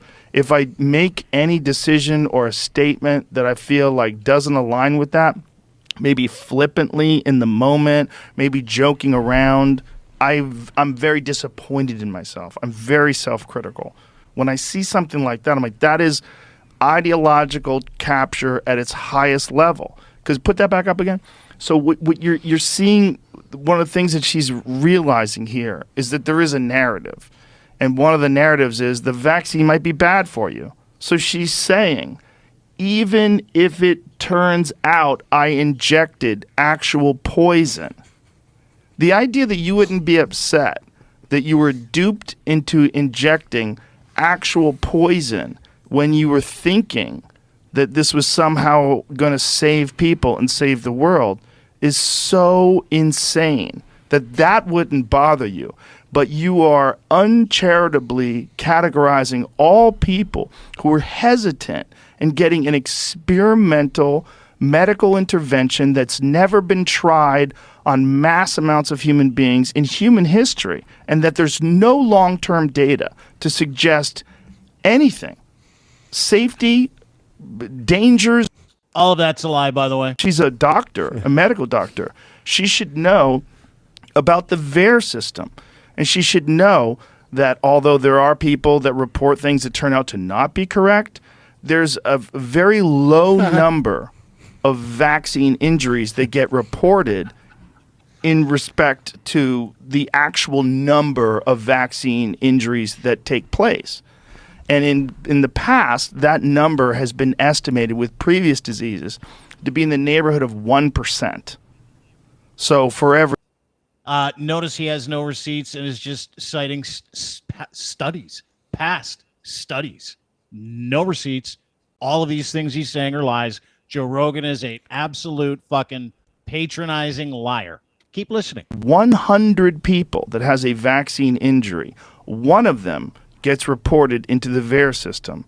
I don't know what the number is. The VAERS system, I read yesterday, someone put a vaccine death related to masturbation. It is not only not regulated, it is just full of pranks. So whatever. With SARS, CoV-2, I don't think anyone knows because we hear stories. Yeah, they do. You don't know because you're unprepared. That's why you sound like a fucking moron. I mean, it's so anecdotal. I hesitate to even discuss it. I know this guy and he had a stroke and they knew it because of the vaccine, but the doctors wouldn't put that in the VAERS system and they refused to put it in the VAERS system. You hear about all these stories. And then you hear about financial incentives that were in place. Hearing about stories and he's not giving any specifics and he doesn't have any receipts yet again. To not just say that someone died from COVID, but that different financial incentives were in place to use certain protocols, medical protocols and treatments. So they were financially incentivized to use certain things, certain medications. Also a lie. And then if the person was treated, if the person was ventilated, there's more financial incentives. Remdesivir, there's different things there was financial incentives in private hospitals. So these are businesses, and these businesses run a lot of them. It's a very precarious business. They're not necessarily always making money. And this. So there we go. Rambling. This woman's an idiot. Rambling. Vaccine injuries are real. Rambling. No receipts. Nothing to point to. No studies. No double-blind placebo. No peer-reviewed. No nothing. Just making shit up. And do you know how I know he's making that shit up, Block? I know you don't mind listening to a little Rogan, and I know you're one of the smart guys. I do occasionally. You're smart. You separate that from the other stuff. Very guest oriented. I still haven't figured out why he is so stupid on that side of the fence. Because he gets paid by that complex, dude. Though it is a cabal. It's the same reason it's the same fucking losers on the show all the time. Just to reinforce this thing so he can stay in the base. That's it. But do you know how I know he's full of shit? He apologized for that whole thing. Do you know why he apologized for the whole thing? Because the tweet he was referring to is totally fake.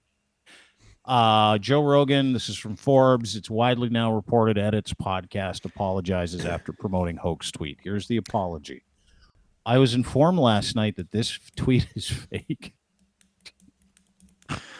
The show is already out. So we initially decided just to post a notice saying we got tricked. Then later thought it best just to delete it from the episode. My sincere apologies, especially the person who got hoaxed. You hoaxed her.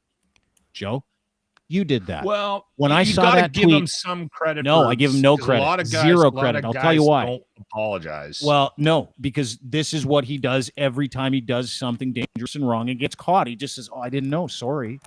Like, you're doing a podcast, the biggest in the world. Would you not check to verify if a tweet you're using to justify the fact that the government has a cabal of people out there to kill healthy individuals with an experimental vaccine, would you not verify that tweet? The date was wrong. There were 333 characters. Dude, I'm an idiot. And the second I saw that last week, and I didn't talk about it because I'm like full up to here talking about COVID and the idiots that are continually driving disinformation and misinformation. Not only did he not check, and that is his only job to get that information. That's Jamie's right. job. That's Jamie's job from the Joe Rogan show. Jamie's Apparently pretty good didn't get that right. at catching him. Occasionally, I've heard him step in a pile and of say shit, you're wrong. Jamie will go, because I don't think that's Jamie right. has. So, but Has my done point, fact checking behind. my the point scenes exists. sometimes. My point exists is that if you're going to continually take medical / life advice from a guy who has 43 million pages of apologies, and I'm not kidding you, on Twitter and Google, index 43 million results for Joe Rogan apologies. It's his strategy, dude. It is the same. It'll never end. And he's always wrong because he doesn't give a fuck about you. When he says, I love people, I want people. No, he doesn't. He just used a fucking tweet to basically dox a woman who didn't write the tweet. And on top of it, that woman's been receiving death threats for 5 straight days. 5 days of death threats. James, You don't think that it was more about him being sloppy? Like, no. like I mean, I think he's hilariously sloppy. unprepared all the time, and we've talked about that on this show. Like when he had Ryan Holiday, he's a stoic philosopher. He had him on his show. He just kept asking him the same stupid fucking question, and I'm like, did you not read before this guy came on? So you can say sloppy, but like if sloppy's his MO and he continually gets it wrong, why are people still fucking listening to this asshole? Yeah, I don't know. Anyone? I mean, Joe Rogan has a I don't know how far we were into the pandemic when he was hired over at Spotify, but everything changed. I stopped watching the show, not for any particular reason. I just felt like the show kind of changed. I don't know if he would have been you wouldn't see 43 million results for apologies from Joe Rogan before he went to Spotify. So he is, I think, becoming like, I mean, he's apologized before, but I'm talking about the extent in which he apologizes now. Has been COVID related. Yeah. Right. I'm actually more, the thing that pissed me off more about that, because people do make mistakes. He's made a lot of them. I don't think they're intentional mistakes, but whatever. I didn't like that he took the segment out. And I can't figure out if he took the segment out because he just thought it was embarrassing or because the Spotify executives were like, it's dangerous to keep it in. Do we know what that answer is? I think we're running into a situation now where Spotify is, because I'll tell you where he started to change. I don't know what you're going to say, and I'm already disagreeing with you, but go ahead. Rogan was in Los Angeles and was surrounded by liberals and thought his success was based on that group, right? Like he was impacted by his surroundings. Moves to Texas, he's far more right-wing sounding because he always has been a fairly liberal guy. That shift, the Spotify shift, also is around the same time that he moved the operation from Los Angeles to Austin, just outside of Austin. So I think that maybe he has a different philosophy because he's hanging around with different types of people. And I think also, and this is interesting because if you listen to the people that he has on his show that are close to him, if you listen to them talk about Rogan before, like about him without him around, it's interesting to hear them say that none of this surprises them. So I think he just got a little more comfortable sharing this side of himself when he realized that, oh yeah, there are people like this that think this way, and I'm now living with them all. Isn't he just super serving his demo though? Like, yeah. When you really think about it, like in terms of radio, and let me just kind of walk. Well, I think he has to, and I think anybody. I think he has to now because of Spotify. Exactly. I think he's got it. He's big time ticket. He's accountable to this company. He's one of the major drivers of it. And his base, what I'm to understand, his base of 11 million subscribers, 12 million subscribers, something like that.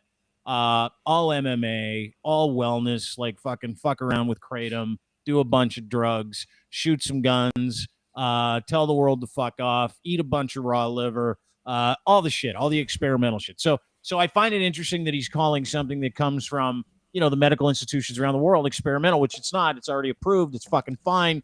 13 billion shots have been given.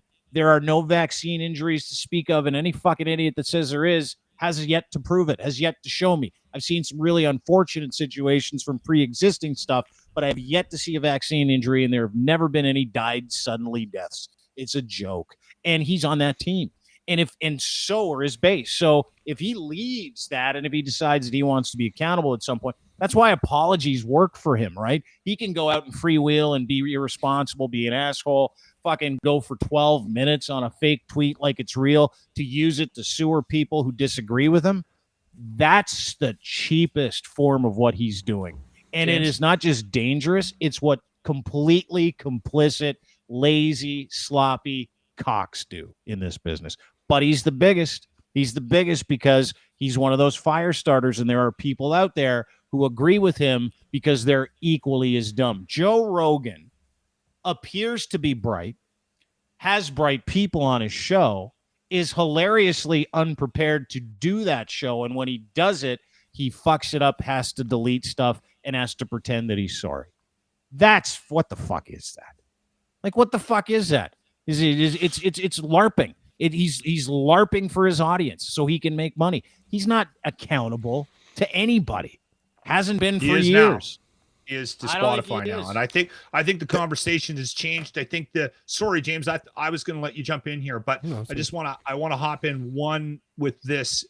The power dynamic for Joe Rogan has shifted. He was always in control of his own destiny, right?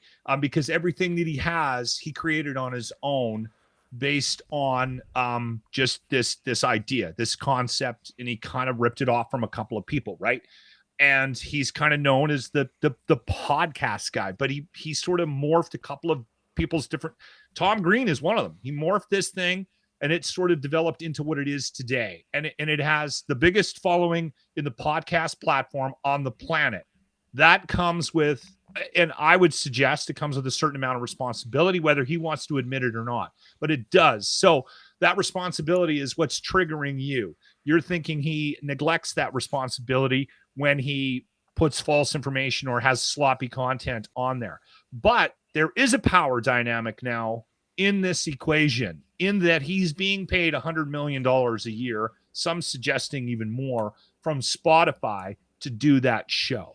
So now he has people he answers to, whether he fucking says it or not. And I know it, he's full of shit. He still walks into that room and he still has control over his own destiny. And they don't want to lose him because they're getting millions and millions of downloads every month because of this guy. Well, every 6, 7, 8 months, it's huge. Yeah. But Spotify has been sitting him down and going, what the fuck? And that's why things like 10, 12-minute episodes, that's why warnings are showing up. He's losing some of these battles now because that power dynamic has shifted. And I think there's a case to be made for this based on how angry he is now, which is something new. It's something that I've noticed over the last couple of years. And angry people reach for bullshit, anything they can to justify their anger. He's more agitated. He's quicker to anger now.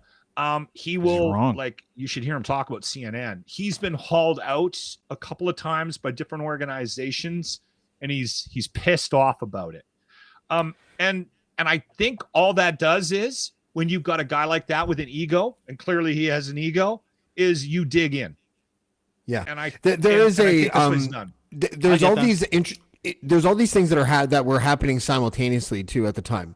The Spotify thing, pandemic. Also, before he went to Spotify and before the pandemic, Lachlan, you'll probably agree with this, I think. For those of us who did watch him on a fairly regular basis, I didn't see him as a right-winger. I actually saw him as a refreshing, hard-to-pin-down personality.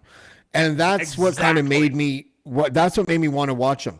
But I think the same thing that happened to that journalist Tim Cook, who cut his teeth during the Occupy Wall Street protests as a liberal journalist, took a look at his analytics and was like, holy shit, do I ever have a big contingent of MAGA fucktards that are watching me? And I don't know if we're allowed to say that F word or not, but I said it. I don't care. Yeah, okay. And I think that they made a business choice. Tim Cook for sure made a business choice. He saw his analytics and was like, wow, every You're time I talking about criticize Tim Pool, the not left. Tim Cook. Tim Cook is the Apple CEO. Tim Pool. I'm so sorry. Who was it again? Tim Pool. Tim Pool. My bad. Yeah, just a little cock knocker that wears a fucking toque because he's balding. Just a douche. and his horrible Radiohead-ish music. Oh my god. Wow. I'll play that on Casual Fridays. No, so but that you're proud of that. Don't worry about it. I cover my head because I don't want everyone to lose their vision from the glare. Sorry, James. Keep going. No, that's okay. Yeah. But I was gonna say just that, like Tim Pool, Joe Rogan. There's probably, I think, the British guy there, Russell Brand. These guys see their analytics, and all of a sudden they start realizing that anytime they criticize the left, they gain thousands of more followers, and their analytics are showing that their traffic increases. So they've at first they decided that they were going to just keep criticizing the left and just sort of hit the right with kid gloves, and then they just stopped criticizing the right. Period. They just stopped. And I think it's a business decision. I think that their analytics and their web traffic proves to them that if they stay criticizing the left, their traffic will either maintain or increase. Bingo. Yeah. You know what? I will say this too. I think this needs to be added into the equation. And again, not that I feel the need to explain Joe Rogan. And I'm very much motivated now by guests. And a lot of it has to do with my lack of time and the fact that I've found some other podcasts that I find very interesting. I don't listen to any podcasts now daily. I listen to the occasional thing every once in a while, right? My drive time is shortened. And if I hear about a good guest, I will.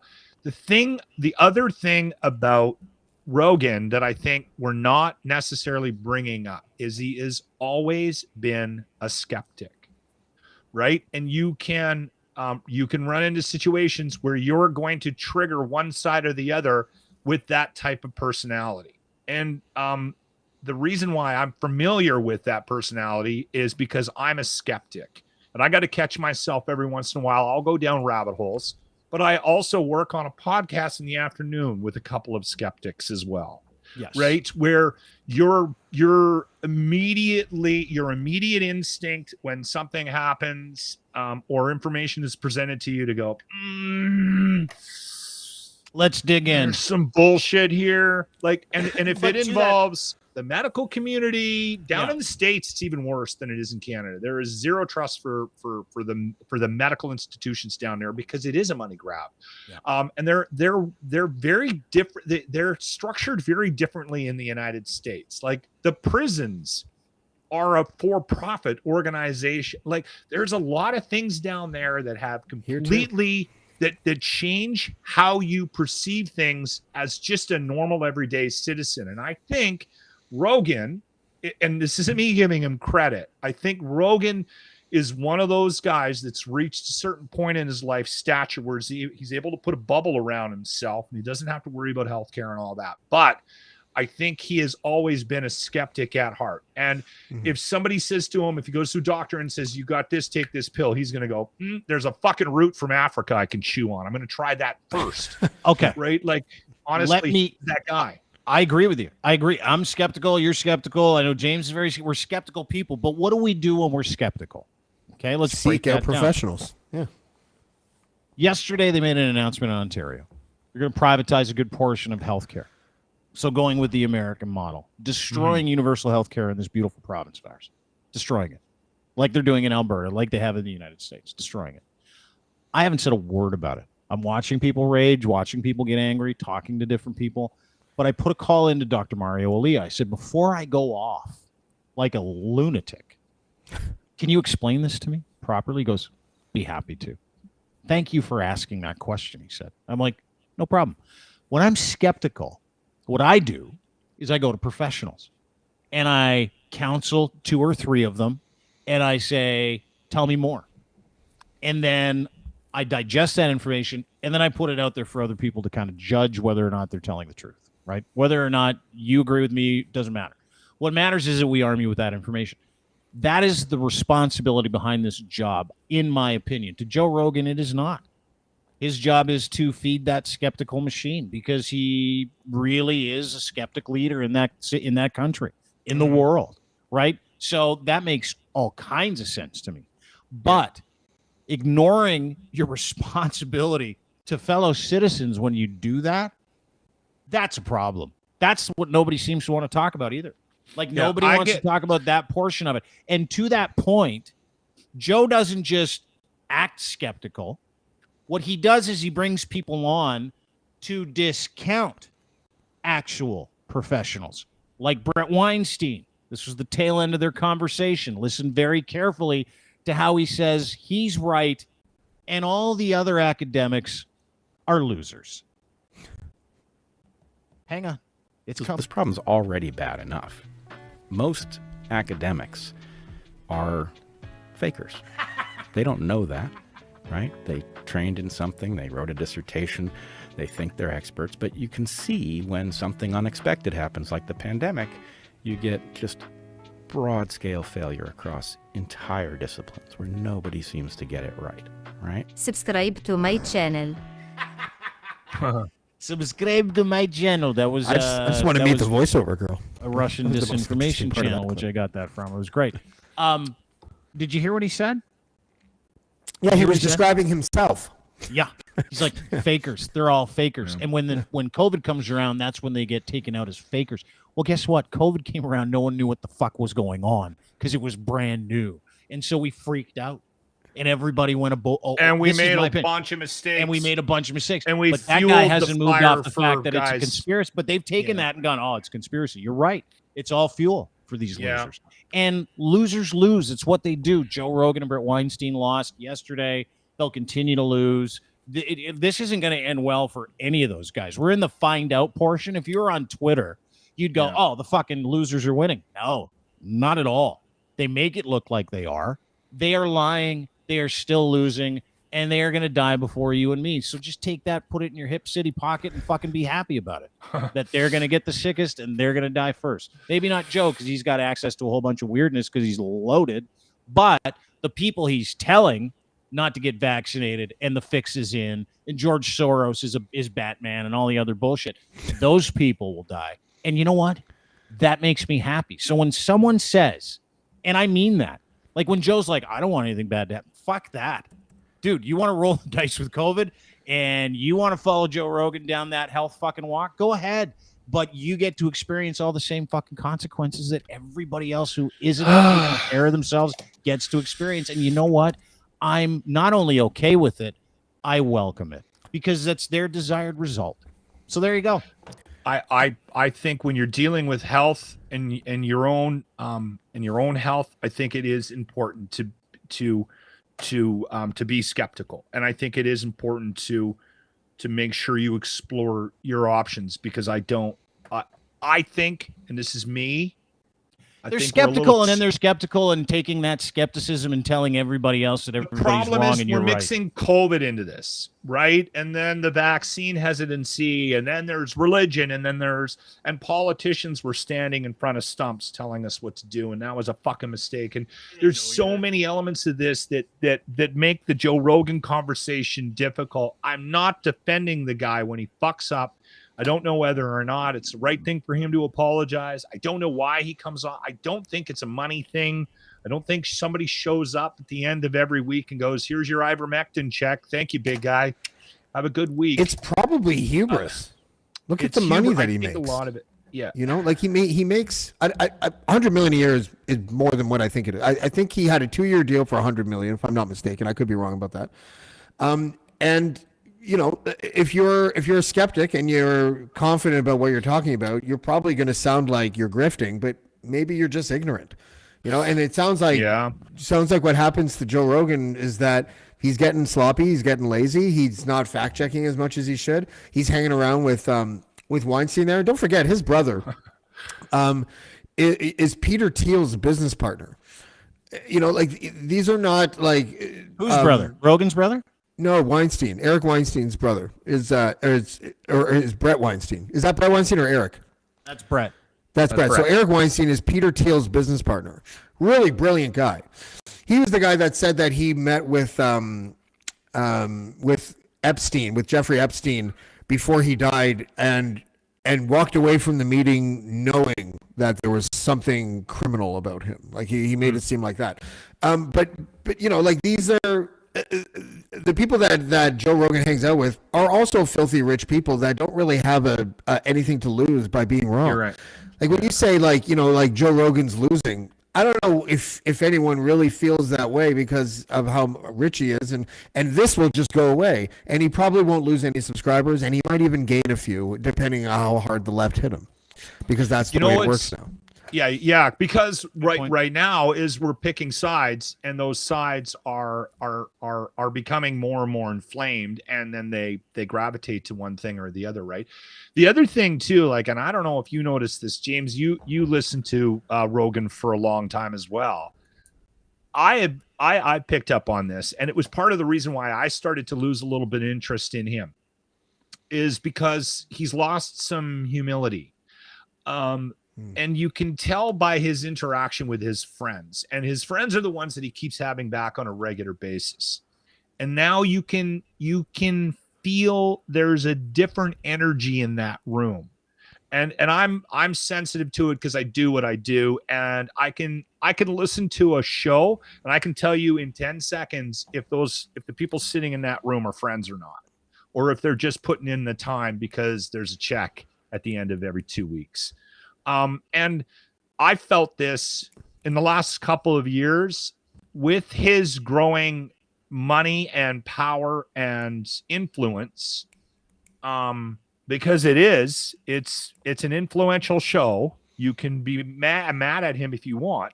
You can disagree with him, but somebody goes on there and promotes a book, that book is going to climb up the bestseller chart immediately. And it works in all aspects of the business.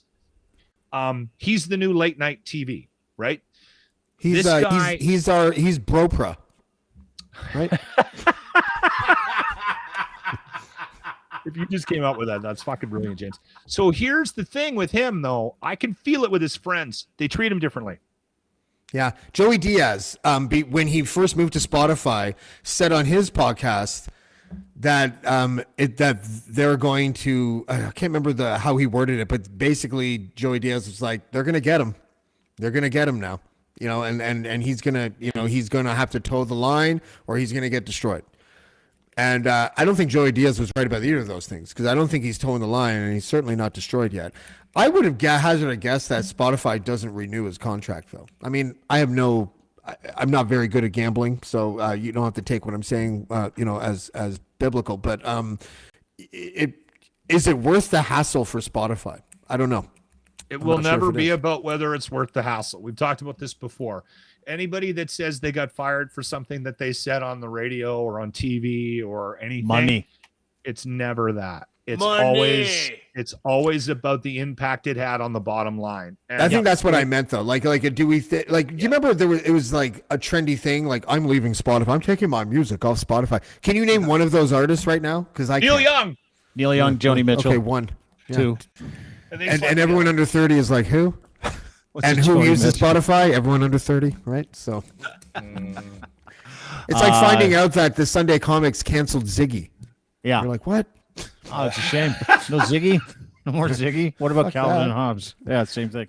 No, it's fascinating, and I would agree with you. I just think the clock is running on these. Yeah, it is. I mean, do you have a responsibility to tell the truth and get it right and prepare when you know you've got 12 million people hanging on your every word, and you're not a medical professional? You're the guy from news radio in Fear Factor. I mean, it doesn't get any dumber than that to me. I think that's part of the charm, though, right? Because he was that guy, right? And yeah. I think that's why his success... But hold it, that works only for a certain period of time. Like Elon Musk is a great example of that, right? He's every man's, like, you know, rich guy buster. Everybody supported him when he was like on the outside looking in. That's our guy. He's going to go to the moon. He's now the richest guy in the world. There's no stopping him. He just became the first guy to lose $220 billion. First person in human history. Bit of a different story, though. Elon also likes it when people take a dump on his chest. Yeah, he really does. I mean, it's different. Yeah. Speaking of schneizers, Last thing I wanted to play for you guys before we go. James, you would know. I'm not a cocaine guy, but did Donald Trump Jr. do all the cocaine? Yeah. We have a crisis. There's a human trafficking crisis. There's a drug trafficking crisis. There's a child trafficking crisis. There's a sex trafficking. Okay, listen. Do you see the spot on the our right, on the right side of his nostril? Do you see that little crevice there? Yeah. Go back to me for a second. Yeah. That's from doing this. That's getting the leftover cocaine that's still in there. See how it's redder on that one side than the other side? He's a right nostril snorter, and you can tell, seriously, I'm not kidding. And you can tell that he has to open up his septum to get the leftover cocaine when he sniffs. You wanted my expert opinion. I'm giving it to you. Well, no, you're not wrong. Let's look at that little thing and continue to watch a guy have a coke rant. Pretending like nothing's going on. It's the border. Now, kind of. He visits El Paso. Not necessarily like the epicenter of the disaster, sort of like borders are Kamala Harris. Like, let's go somewhere. You know, again, look at good freeze frame.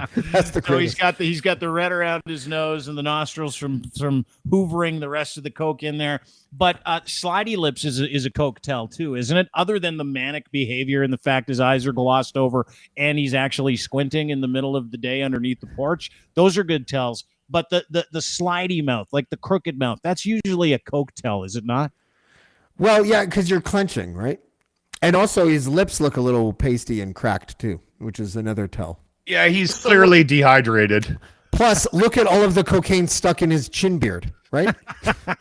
Hundreds of miles away from the worst of it, and won't see the carnage. They won't see the disaster. They just move all the illegal immigrants off the streets right before he arrives. And I'm sure within hours of him being gone, they'll open that back up. See it. Hundreds of thousands of new people coming in. Let's just pretend everything is fake with the Democrats. Everything is fake with this administration. And everything is fake with those who enable these kinds of lies to continue. Namely.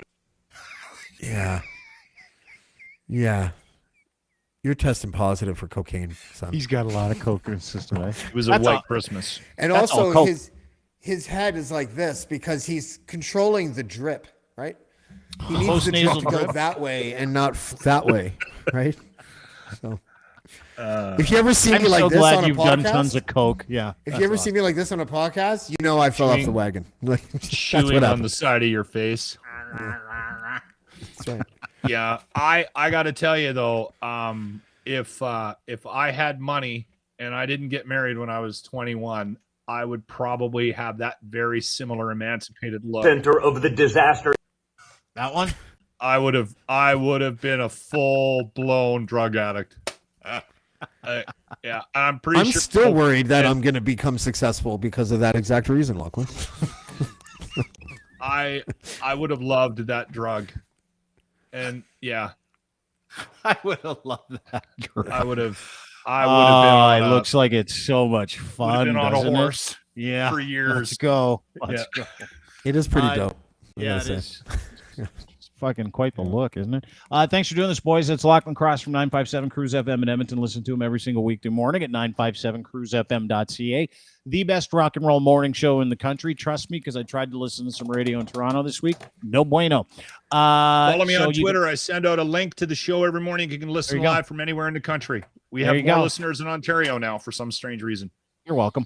At Lachlan Cross on Twitter is where you can find him. And that, my friends, is my very dear friend, James DeFiore, host of Blackballed the Podcast, one of the biggest in the network, one of the fastest growing news/interview podcasts in the world, as a matter of fact, and doing just an incredible job. Like the last interview you did with the lady who's a lawyer, and she's like, she's my buddy. Can I say, once, and she's like, fuck it, I'm out.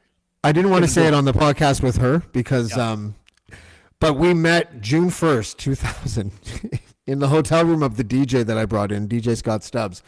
I was high as a fucking kite on coke and E and drugs and whatever. And I walked up to her and sat down on the bed, and she was sitting on a bed in front of me. And I was like, did you know my hands are small enough to get inside your vagina and actually tug at your cervix? Have you ever experienced that before? And instead of knocking me out, she laughed her ass off, and we've been friends ever since. So James has an interesting way of making That is friends. a very interesting pickup move, James. Yeah, it was a good icebreaker. And by the way, tonight I have Max Fawcett. Tomorrow I have an ex-cult member, Beth Seed. Thursday I have Karima, and then Friday is Casual Friday, and Ryan Lindley will be back. We had Spenny last week and Paul Atkinson, so this should be fun. Yeah, you're doing a great job, dude. It's a great podcast. You got to watch it. Blackballed. Go and subscribe anywhere James? you can find podcast and his YouTube channel. Yeah. It was a pleasure today. Yes, I also had a good time, Lachlan. Thank you. I enjoyed my time with you. Yes, I as well. And you're right. You have, as I said to you in a message, you anytime you want to barge in on Casual Friday, you have an invite in perpetuity. Both of you do. So he is 7 beers in at 7 o'clock Eastern time on Friday. Doesn't make it a bad idea to jump on James's podcast, though. That's perfect. Nice. Spenny was like, he had rosacea and everything. Did he really? And he was like, he was drinking scotch. It was hilarious. It was good. All right, guys. See you, boys. Great to see you. James D. Fiore, Blackball the podcast. Go sub wherever you get your fine podcast. Great to see you, brother. Thanks for doing buddy. this. Good to see you. Always good to have you. There you go. James D. Fiore, Blackball the podcast. Sub and download anywhere you get your fine podcast. Rate and subscribe too. That'd be great. Or not. But it's nice when you do. It's just a nice thing to do. Oh, I like that. There you go. You rate, subscribe. Super simple. Really easy. Oh, well, that's it for us. Have a great day, everybody. Want to thank our friends and partners that make this possible, including kivlaw.ca, top criminal defense attorneys in Southern Ontario, St. Catharines to be exact. Get popped for impaired, Securities Act offenses, real estate issues, civil claims, any offenses at all, civil litigation. This is your crew. Guaranteed. Go to kivlaw.ca if you're looking for a great criminal defense attorney, defense lawyers that actually care about getting your life back. And you can get help 24/7 from my friend Rob Kivlikin if you just email him, robert@kivlaw.ca. Listen, you don't want to deal with legal issues. You don't want to let these things kind of harangue and prolong and kind of fester. You want to deal with it. That guy's your best bet, as are his group of defense attorneys at kivlaw.ca. Go to kivlaw.ca today. Email Robert if you're up against it, robert@kivlaw.ca. Southern Ontario's best defense attorneys. Hey, how about Cantork, huh? We have this guy on, Flavio Volpe, who built Canada's very first EV. It's fucking unbelievable, crazy story. We had it on today. And I'm going to introduce these two. My boy Colin at Cantork, Canada's assembly tool experts. They make rugged, hardworking torque wrenches for jobs like railroads. How about nuclear facilities? How about mining applications, heavy equipment applications? If you can't find it, they make fasteners and looseners that nobody else in the world makes, and they make them in Canada. So if you're a Canadian company, you're in need, give my friend Colin a call. Just give him a little ring, or even hit him up at cantork.com. They take care of you. I'm going to introduce him to Flavio, too. See if we can't get some Canadian know-how working together. That'd be nice. But thanks to our friends at Cantork, go to cantork.com for more information. And, of course, Ed's Fine Imports and his Gitch. We wear them all the time. You can, too. Go to Ed's Fine Imports today. Gitch3, that is your promo code. Promo code Gitch3. Gitch, the #1 Canadian underpant boxer briefs, pouch in the front in the world. You got to check these things out. Made for Canadians, all Canadian weared, Canadian made, Canadian engineered, all that stuff. I love things that happen in this country. Big supporter of this place. You should be too. So when someone says to you, this country's broken, don't believe them. It's bullshit. It's not broken. We have a few people in this country who are seriously broken. Those are the ones that are telling you it's broken. It ain't. Best country in the world. You know it. I know it. Da-da-da-da-da. Like my boy Ed. Ed's Fine Imports. Go there today. Clothing for men and boys. Gitch3 is your promo code. You can send you a free pair when you order 3 or more. Do it today. Shop in Canada, friends. That's it for us. Thank you for being part of the show. Thanks to Flavio Volpe from APMA for joining us today. Thanks to James from Blackball for joining us today. Thanks to Joe Rogan for being a human piece of shit. Same with Brett Weinstein. Makes our job a lot easier. Have a great day. See you tomorrow around 3 o'clock. Bye.